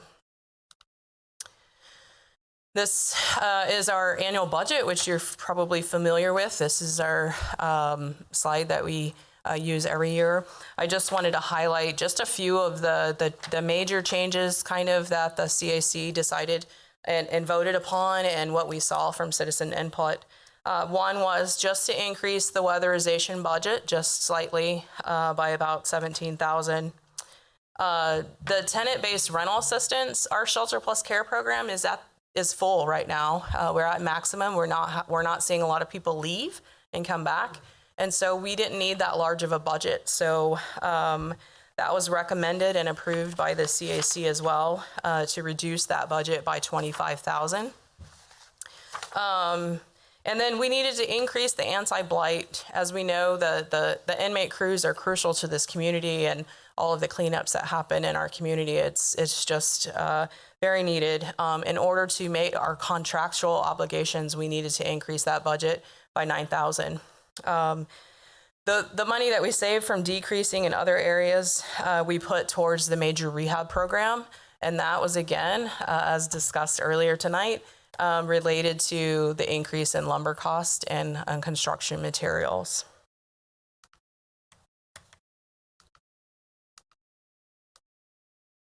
Okay, there we go. And with that, I'll stand for any questions you might have. Corey, I want to thank you for all that you're doing and all that you do. Can you tell me when the homeless task force meeting is? The location and the time? I'm going to do my best, and I'm going to follow up and let you know for sure. Okay. I believe it's the second Wednesday at 1 o'clock.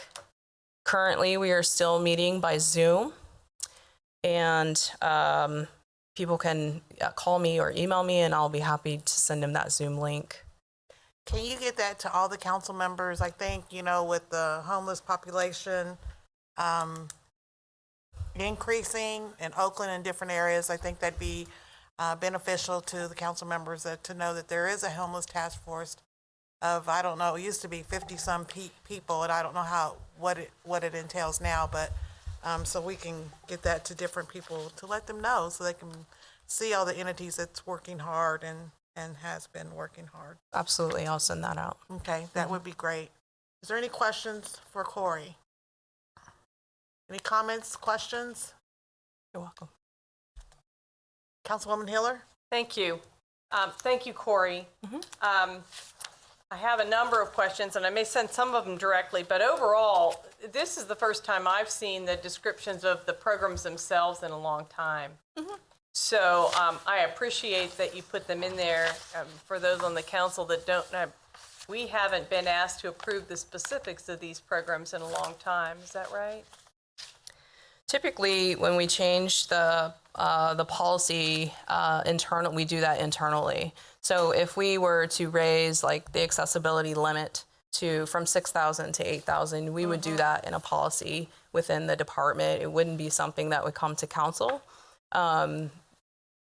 It would be presented to council at the next consolidated action plan hearing, but that's something that we do internally. Okay, I had a couple questions about the programs. Sure.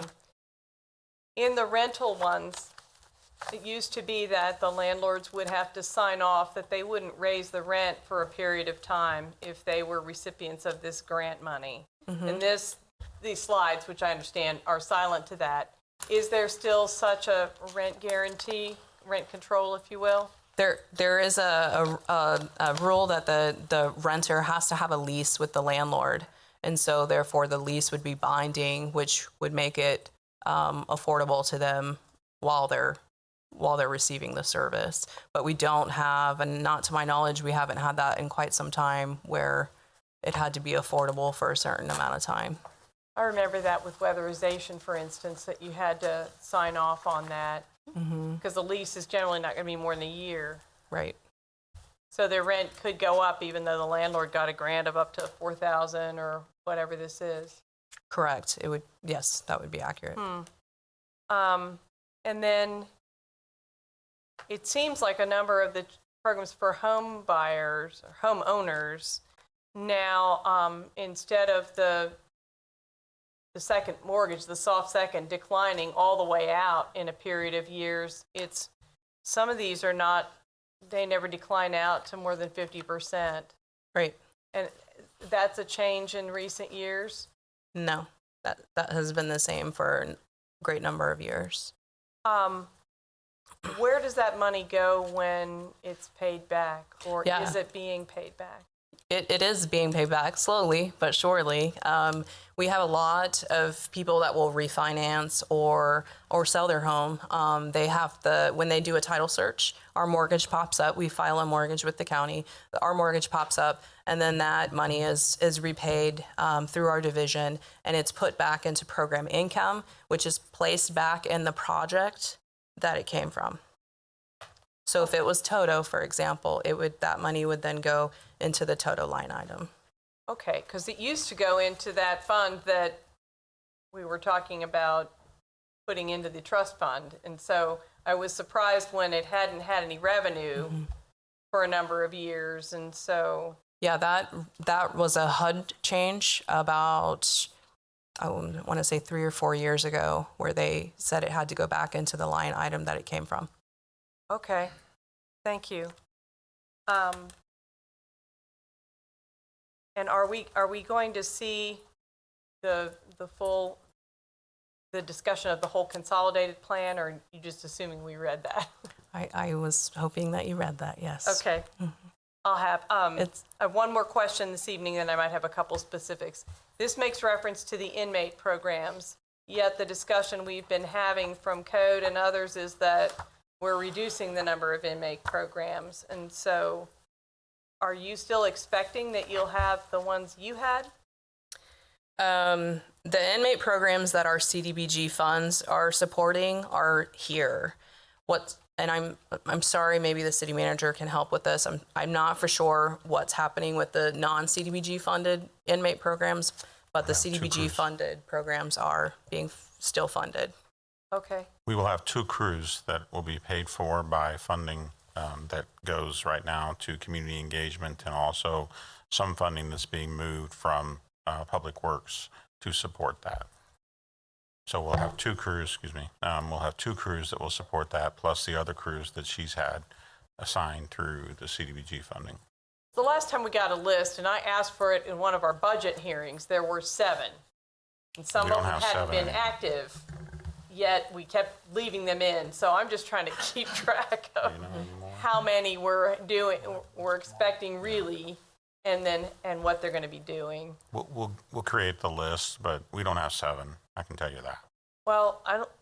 But we'll create the list and get it to the governing body. Thank you. I mean, it had been kind of wobbly for a while, but it kept being 7 when it came back. So thanks for that. And so yours are sound? Yes. Okay. Thank you. You're welcome. Thank you. Are there any other questions or concerns? I can't see Hannah, and I can't see Spencer, and I can't see Lester. Are there any other questions or concerns from the viewers at home?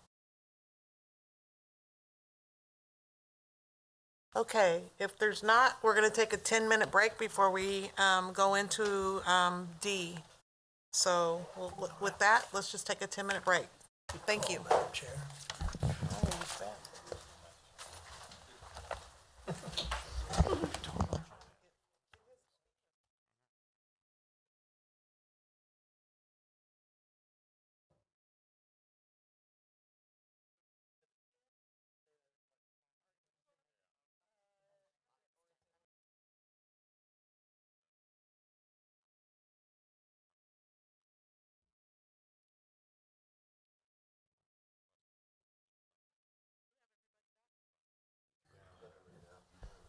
Sure.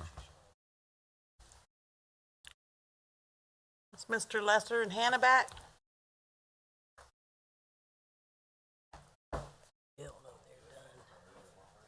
There he is. Where's Hannah? 10-4.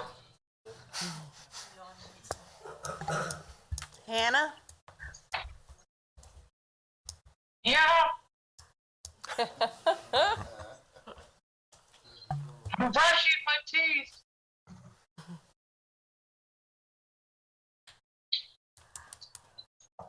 Do you see her on there?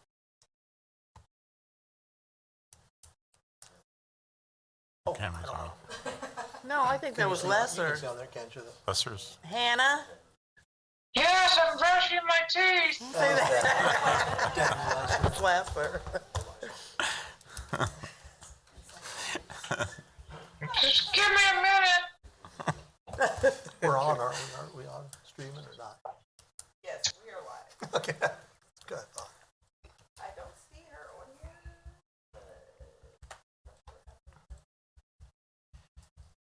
Lester's working on his best friend status over there.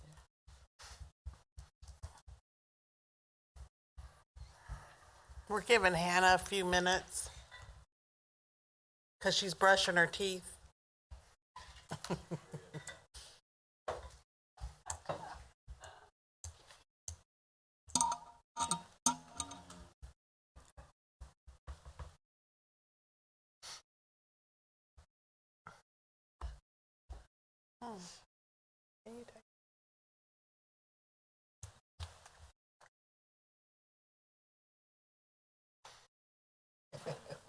Yeah.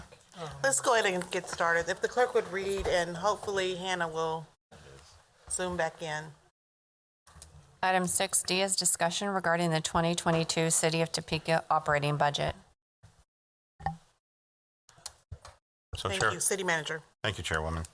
So tonight we complete our plan presentations with regards to the budget. So tonight we have a discussion presentation on municipal court budget and our information technology budget. I'll turn it over to Steve and we'll get started with those presentations. Thank you, City Manager, Madam Chair. While Judge makes his way up to the front, I'd like you to point to page 151, 151 if you have your budget book.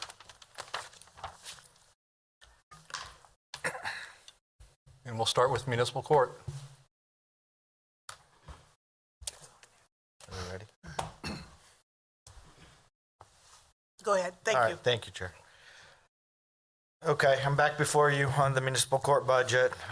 It's pretty straightforward, flat budget, fairly static, no changes. 30,000 difference between this year and what's proposed for next year. And so what we need to operate is what we're proposing for the budget. Last year was a unprecedented year for us, like probably most departments. But as the judicial branch of city government, we did a lot of work with the city manager and within our own staff to ensure that we kept municipal court building open through the pandemic. And so it would be an injustice to not recognize my staff for that. Not only did we have to really take care of ourselves because of the small working quarters, but we also had to make sure and be up with the masking and social distancing to make sure that people could come in and have their cases heard. So other than that, there's nothing that stands out. The ASC graduates now, I asked Steve to update that slide and he did. So it's 7. Last year through the pandemic, the alternative sentencing court continued. We did a lot of stuff remote, including that. We really honed in on our at jail dockets where we used to go to the jail, but now we're doing them by video conferencing. And that's something that's probably going to be here to stay for a while, not only from a safety perspective, but just from a efficiency perspective. So I'm here to stand for questions. Are there any questions? Chair? Councilman? Thank you. Thank you, Chair. Judge, thank you for being here tonight. I had a question. You know, you mentioned that this year you did a lot by video conference. Is that correct? People appearing? Correct. One of the things that, one of the things I've seen over the years, people I knew and stuff that were involved in the criminal justice system, either at the city or the county level, was once they get involved with that, they can hardly work because they're always having to go here, they got to show up to this here, you got to do this and that. Would there be an opportunity maybe now or in the future to do more of that virtual thing? Because it just occurs to me that if a person can be at work and they can excuse themselves and go down the hall or something for 10 minutes and use their phone to Zoom or something like that, that person can stay at work, you know, so I didn't know if that's a possibility, if you guys were thinking along that lines, or. We definitely, right now, if you wanted a Zoom hearing in municipal court, you could request one. Where we get in trouble is the law requires on the fingerprintable offenses at the time of conviction, the defendant must be present to submit their prints, which we then send off to the KBI. It's an automated system.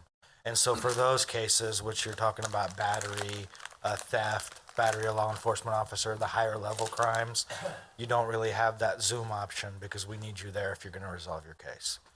All that said, moving cases around in municipal court, the number of options you have of different docket times, access to the prosecutor's office, that's all in place now. So if there's an emergency or you couldn't make it to court, you needed some time, it's an easy way to get through to us to make sure at least your request is being heard. Fantastic, if I may, Chair. Thank you. That is fantastic. What about like with code docket and things like that? Code docket is a special one, as we all know, and I've been dealing with it 5 years firsthand, first as a prosecutor and now as a judge. That docket tends to have people that are maybe in a higher age bracket, and with that comes medical conditions. And so through the pandemic, I really had to take a foot off of that. And so if you had a valid reason or a medical excuse or just didn't feel comfortable being in the courtroom, then we just gave you time.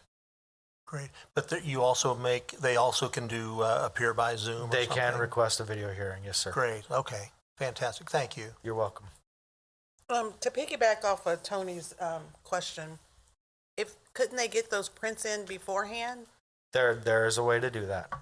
And this year we actually are just implementing a way to do that because there's a lot of work on our end. If you were to get your prints from a different law enforcement agency in a different jurisdiction, we can do that. So for a person that's got a DUI that's 4 or 5 years old, they're out of state, and maybe not as a DUI, that's not a good example, but a driving case that requires fingerprints, say a no insurance charge, and it's really holding them up.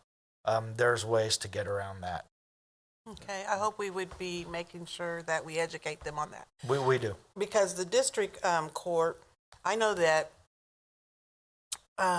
in the child side, child in need of care, they're doing Zoom on Mondays and Tuesdays. They've already designated 2 days and to do it.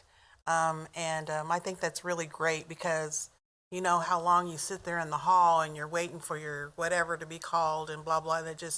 It's going pretty smooth. And they said they were going to continue that they really, really liked it. So I hope we would continue to do that as well. I can promise you that anything we can do to get our public better access to us, whether it's coming in the courtroom or doing it by Zoom, I'm going to do everything to make sure that can happen. That's just the way we're going. That's the future of the court system, and along with that is where alternative sentencing court, that's also the future, non-jail sanctions and really focusing on mental health, alternative living means, etc. Are there any other questions? Councilwoman Hiller. Thank you. Along those lines, a few years ago when there was discussion about actually moving the court out, I guess there still is, but at the time there was, and one of the compelling reasons stated at the time was because the holding rooms were limited in number and in size. With this change, has that relieved that issue as well? I mean, not having people come over from the jail at all, for instance? Most definitely. Prior to COVID, we do 2 at-jail dockets a week. Prior to COVID, a judge, a prosecutor, and a court clerk on Monday morning and Wednesday mornings would physically walk over to the jail, sit in a room with the defendant, the defense attorney, and hold court, whether it was 10 defendants or 20 defendants on a Wednesday. That doesn't happen anymore. It's all Zoom-based. We're set up with the jail, with the defense attorneys, and then with the court. And so, yes, it has alleviated some of that. I always thought that was a good idea. I guess it's funny to have COVID kind of push it over. just the That's things. good to hear. Right. Good, thank you. You're welcome. Are there any other questions or concerns from my colleagues at home? If not, we'll move forward. Steve, did you? Yes, we'll move to IT now. Thank you. Thank you. Director Biswell on its way up. If you could please, this is page 88 in your book, page 88. Good evening, Council. Honorable Mayor. Am I the mayor now? Yes, you are. You are. Congratulations. Give that man what he wants right there. Honorable Chair, thank you. I'm here to discuss the fiscal 22 IT budget. The budget's about $4.35 million. We are looking at a slight increase. We've added some service licenses to the IT fund budget. And we're also asking for a web developer. At the end of 2019, our web developer took a job somewhere else, and we didn't fill that position, so we're outsourcing that. The contractors we work with are really good, but we're finding kind of a logistics issue in terms of timing, getting the information to the contractor and then getting work done. So we'd like to replace that position. Next slide, please. So some of our key accomplishments for 2020 and 2021. During the pandemic, we were able to keep city operations flowing. We were prepared. At the onset, we deployed about 70 laptop computers so that we could support employees who were either quarantined or were designated to work from home. At the same time, we also deployed about 300 laptop computers starting at the end of 2020 and into 2021. Going on to the second bullet point, we collaborated with utility staff to migrate to a new call center system and a new IVR system. At the same time, we put in the online payment portal system. And then we collaborated with the fire department to upgrade their telephone system at the fire department and all 12 fire stations. So that'll stand for questions. Mark, on the web position, so you said you'd like to add one, but then I hear, and then, correct me if I'm wrong, but then I thought I heard you say we're contracted it out, so at some point you got rid of one, right? What happened is we had a staff member that moved on, so we decided to contract that work out due to our budget and see how it would work out with the contracted position. So if we're able to fill full-time, then naturally we'll cancel that contract with our contractors. But you still have money in the budget to pay the contracted one, right? So why couldn't you just hire one and cancel the contract? Well, the funding for the contract positions would go towards the full-time employee if we're able to hire So you're not that. really adding one, are you? Well, it's not budgeted for this year. What we're asking for is the budget for it for next year. City manager. If I could add, the cost for the contract service is around $30,000 per year. If you hire a position, it's going to be more than that. One of the things that we found is that we have had trouble with timeliness in posting things to our website, making changes in general to our website. And so we feel that this is something that was needed. One of the reasons that it was eliminated was twofold.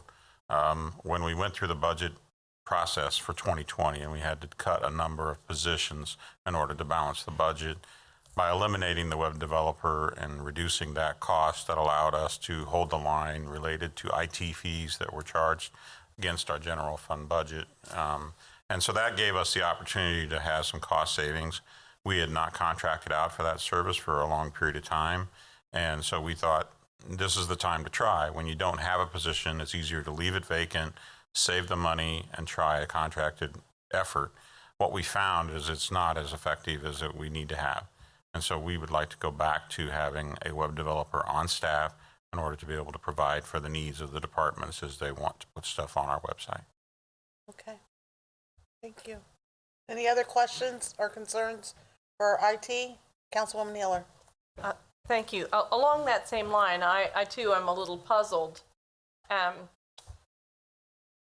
Many IT departments especially were much quicker to work remotely and comfortably than others. And in a way, contracted service is just somebody you paid to do a certain thing by a certain time remotely. Correct. So, A, do you really need a full-time person? I mean, is there a sense that you need to have them in the office physically in order to function? I think that when we had our web developer that was in the office and not working remotely, it worked better. It was more efficient because they were part of the team. They were able to understand the culture of the city.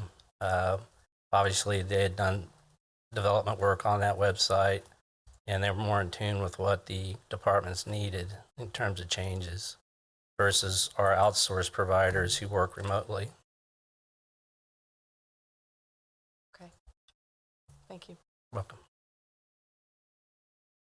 Any other questions or concerns for the IT department?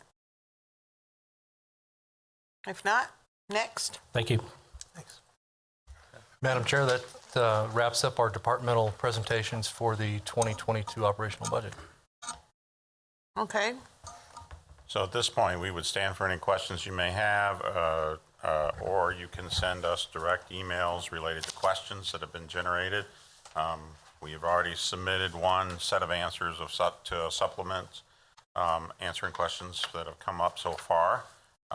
Obviously, as we look at the rest of the schedule, we have a timeline that we will have this as a discussion item on the next 2 agenda meetings in August. The 2 meetings in August will continue to have this, and it'll simply be there if there are particular questions that you would like to ask of us that you don't have the opportunity, or say discuss an item that we've presented with your colleagues in session, and to be able to have that open discussion about any changes that maybe you're interested in seeing occur within our budget that we've proposed.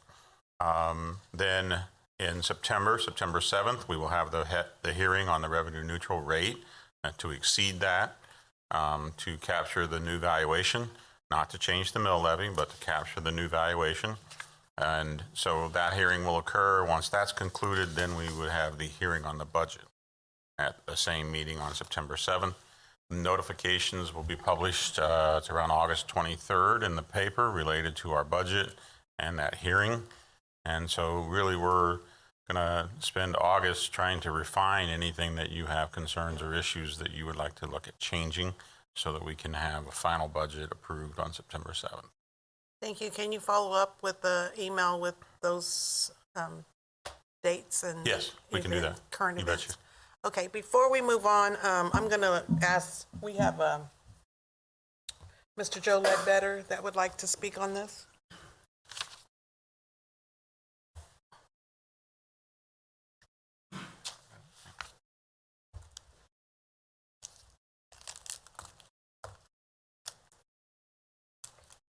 Mr. Ledbetter. Thank you.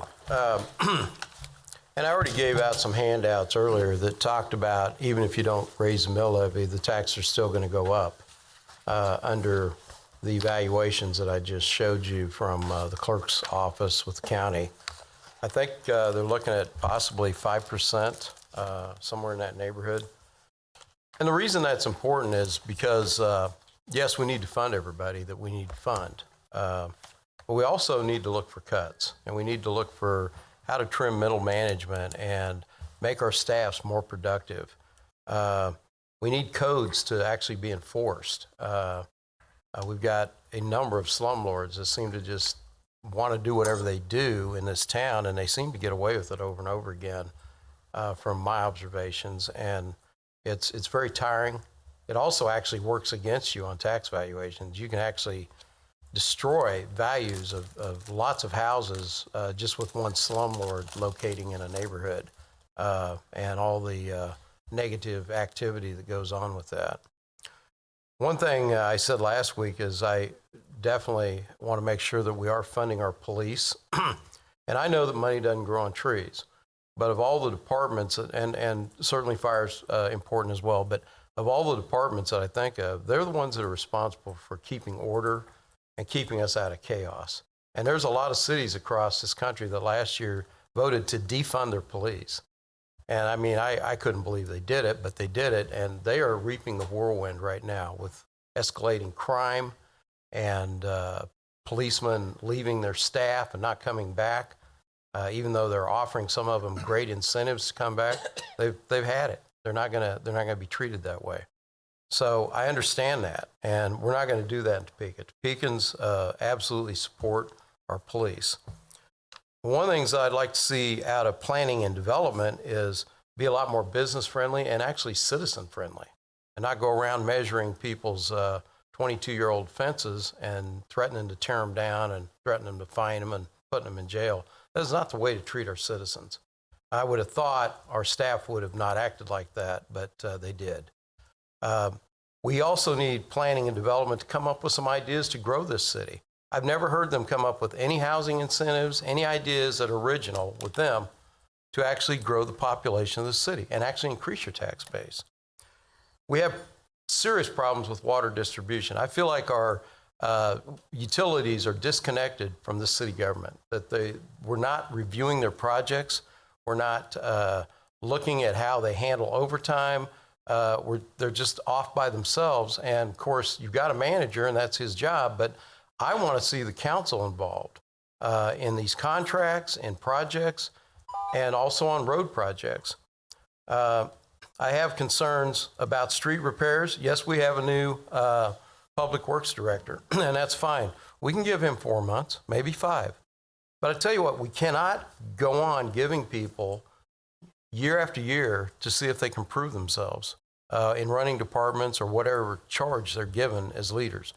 Leadership is not a title. Leadership, you actually can spot a leader when you see them. You see that they're solving problems. You see they're interacting not just with staff, but with their boards, with the public, and they're not disdaining that input. They're actually taking that and taking good advice and willing to work with that. There's a lot more I could say, but I think I've said enough, and I do appreciate your time, and thank you for the time you gave me, all right? Thank you, Mr. Ledbetter. Are there any questions? Councilman Dobler. Thank you, Madam Chair. Question for the city manager and finance director.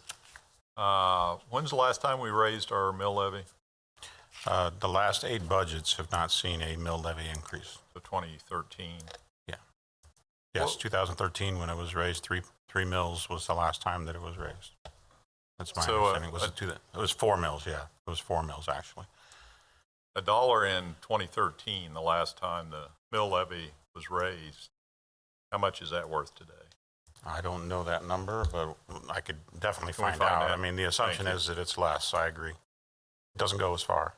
Right. Or inflation has increased at a rate. Right. And I'm going to guess is pretty close to the rate of the increase in valuation of property, and I'd like to have those numbers. Thank you. Thank you. Are there any other questions for staff?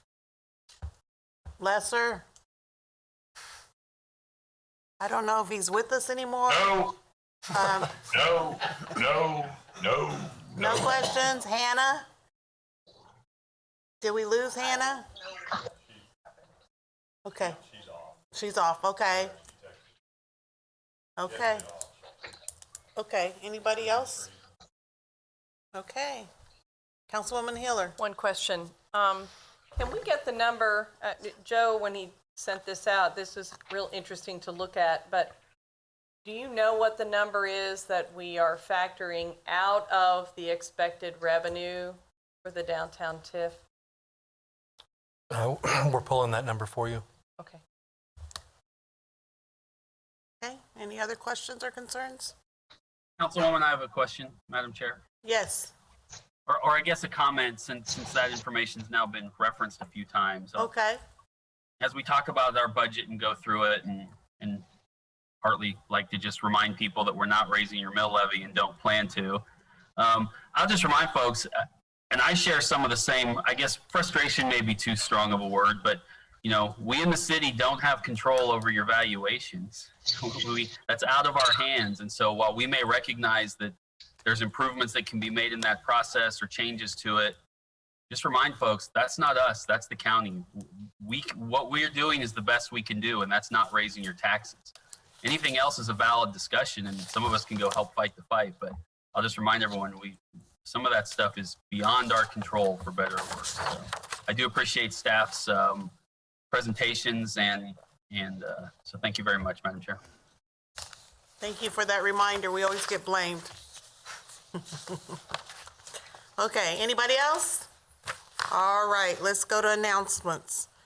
Councilwoman Valdivia Akla. Thank you, Chair. Wanted to announce that there is going to be an Oakland vaccine clinic, which is really, really good. And I want to give a big thank you to Carrie Strawler with Shawnee County Mercy Advocates. It will be at the Oakland Community Center at 801 Northeast Poplar on July 28th. Pfizer first shot, 11 a.m. to 1 p.m. Pfizer second shot on August 18th from 11 a.m. to 1 p.m. There is no advance registration. It is all walk-in. Also, and it is free. Also, we're taking another try at the Santa Fe Park mural dedication. And that will be this coming Saturday at 10 a.m. There will also be some children's activities out there as well, and people from Parks and Recs and some of the artists will be there talking too. And I hear that there's a fundraiser going on, and I'll be probably next week, or the next time we meet, have a date on the Brass Rail Tavern's fundraiser for Holy Family School with a Fiesta Mexicana food sale that will be happening there at Brass Rail, and all the proceeds going to the school. And Emil, go. That is, you're always concerned about community, and that is wonderful to hear. Just a little update on our Oakland Community Garden. We are starting to harvest more, and so we obviously need more volunteers, and we're finding different ways in which to get that we harvest out, and everything is going really well there. I am going to continue to speak every week about this homeless situation, these handful of individuals. I'm getting more feedback from North Topeka as well. I'm not tonight in announcements because I already feel like I had my share of up to my head with it with the presentation earlier. And that's it. Thank you. Thank you. Would you like to share the location of the, I got an email, they would like to the location of your garden, please?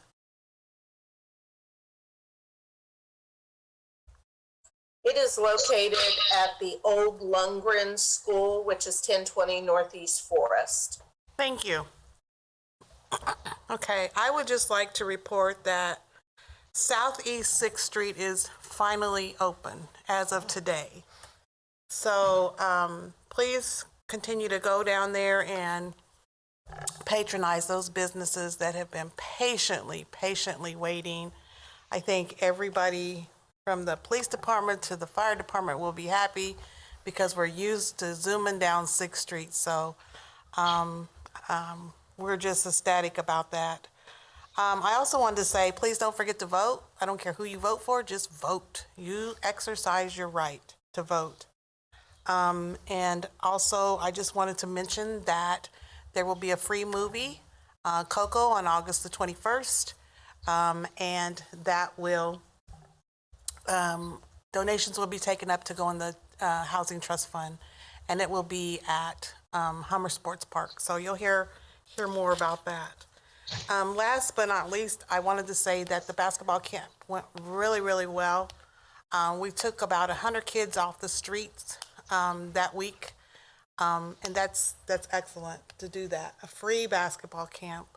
I'd like to personally thank our SROs who were out there, not only just out there, but they had their tennis shoes on, and they stretched, and they were tired, and they were ready to go home.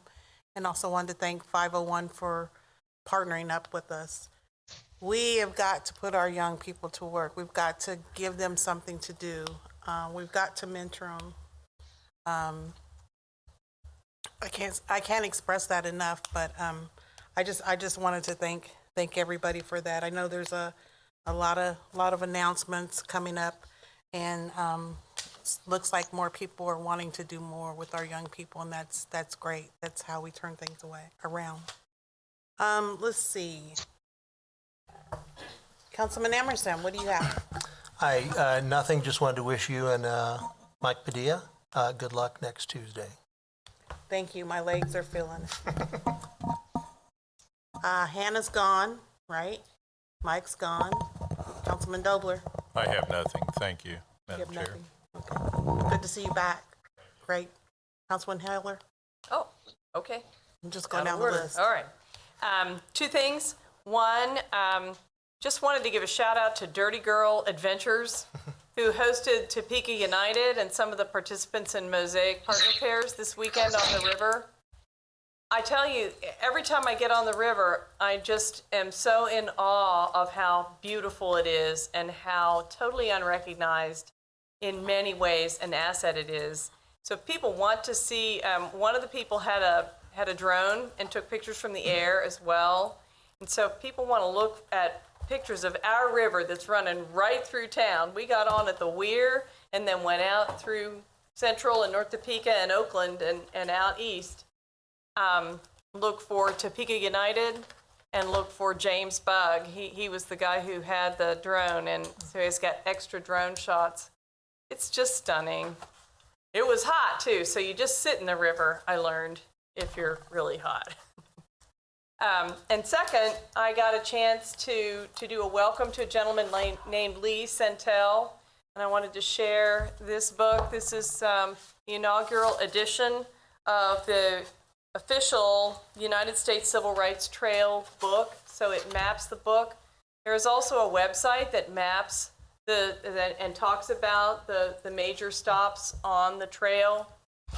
Topeka is the northwest terminus to the trail, or depending on where you are, the start to the trail.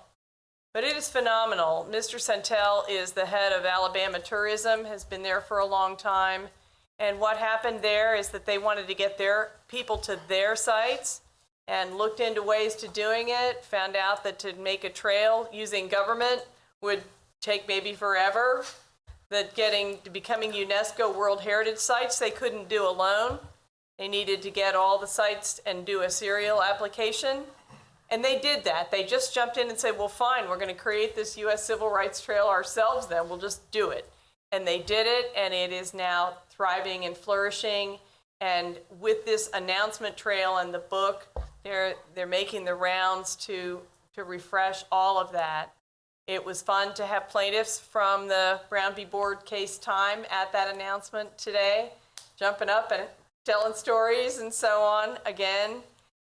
It really shows what a story we have in our community and the opportunities that we have to both celebrate and recognize that and then keep growing from and toward that original vision of Brown v. Board. Mr. Sentel will still be here tomorrow. There is another event at the library at 3:30. It is free to the public. And the books are free. He's signing the books for free. So I wanted to make sure if someone missed it, either get there yourself or get somebody to run in for you, and he'll share some remarks and have the book signing again. Appreciate all the work that everyone in Topeka has done to get that set up today, and I think it really renewed a lot of excitement and commitment about the economic development opportunities we have and the tourism opportunities, as well as just the sense of place. Thank you. Thank you. Councilman Lesser? I don't have much other than on a personal note, I asked for for prayers. Wildfires are going crazy in Montana, and my son, who was stationed in Yuma, Arizona, and his crew got on a fire truck and driving 20 hours to almost the Canadian border to meet with 247 other people to fight to save people and save property. So it's pretty crazy out there. So I ask for your prayers for my son. That's pretty it. It's kind of a helpless feeling. You glad they're chasing their dreams, and you're kind of scared as hell too. So that's all I got. You have our prayers. Thank you. Councilman Lester? Councilman... I'm sorry. Councilman Dobler. Duncan. Listen to you, Duncan. Then I corrected it. And this is Hannah. Last but Nothing not this least. evening. Thank you, ma'am. After all that. Oh, God. Okay, a couple more things. Let us not forget Night Out Against Crime, because we won't have another meeting. And I do want to put a plug in. One of our best community officers retired, and that's Robbie Simmons. And I've been getting a lot of calls about Robbie. And if you attend your NIAs and you've had a community officer, you will know how special he is, not only to the NIAs, but to Topeka. So he is retired. He wanted to go out quietly, but I have to say this. He cared about his community, he cared about his brotherhood, and he cared about Topeka. And he will truly be missed. People are calling wanting to know when he's going to have a party. But he should be on his way out to bigger and better things, and that's probably all I can say. But we wish him well, and he will really, truly be missed. Thank you. With that said, I think we have a couple executive sessions. Yes. Okay. The first executive session, the motion would be to recess into executive session for a period of 20 minutes to discuss the acquisition of real property as justified by KSA 75-4319B6. The motion would include requesting the following staff to assist: City Manager Trout, Budget Director Wade, Deputy City Attorney Feeney, Deputy Public Works Director Ulrich, and Planning Director Fyander. No action will be taken when the meeting resumes. Okay. So moved. It's been moved and seconded. All those in favor, raise your right hand. Okay. Unanimously. Okay. We will go into executive session as soon as the room is clear. I like that way of voting.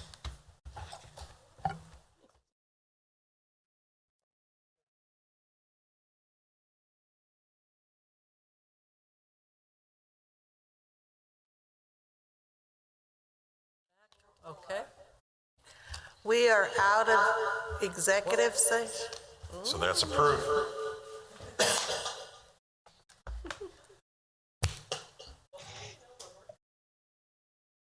It's underneath the middle part.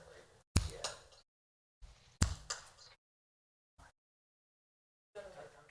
Okay, cool. We are out of executive session. Please note no action was taken, and we have a need for another one. City Attorney, give me the Yes. parameters. The motion would be to recess into executive session for 30 minutes to discuss employer-employee negotiations relating to the Fire Department labor agreement as authorized by KSA 75-4319B3. The motion would include requesting the following staff: City Manager Trout, HR Director Russell. I don't think, is Russell going to be here? No, she's Oh. Somebody was trying to zoom in. Brent, I'm All right. on Okay. here. She Okay, was gone, so I Russell, didn't Budget know. Director Wade, Deputy City Attorney Feeney, Senior Assistant City Attorney There she is. Chuckleman, and Chief Duke. No action will be taken when the meeting resumes. Okay. What's the pleasure of the council? So moved. It's been moved and seconded. All those in favor, please raise your right hand or raise a hand. Okay, it's unanimous. Motion passed. Thank you. We'll go in executive session as soon as the room is clear.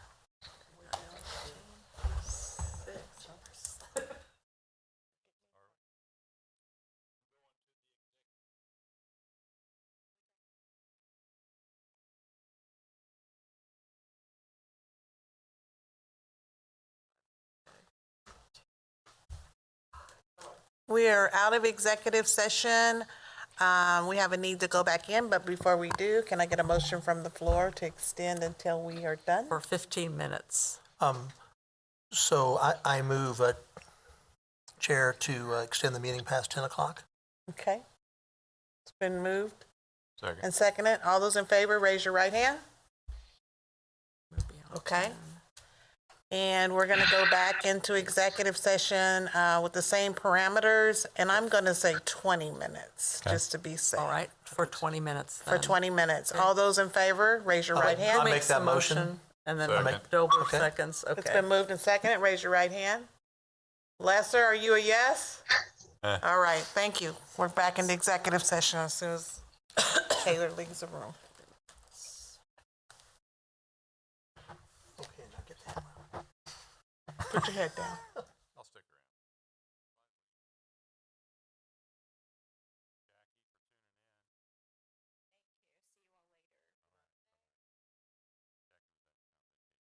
around. Oh, geez. Well, Thank you. Seeing no further business to come before the council, this meeting is adjourned. Thank you. 10-4. Thank you. 10-4. Thanks, Mike. What is he talking about?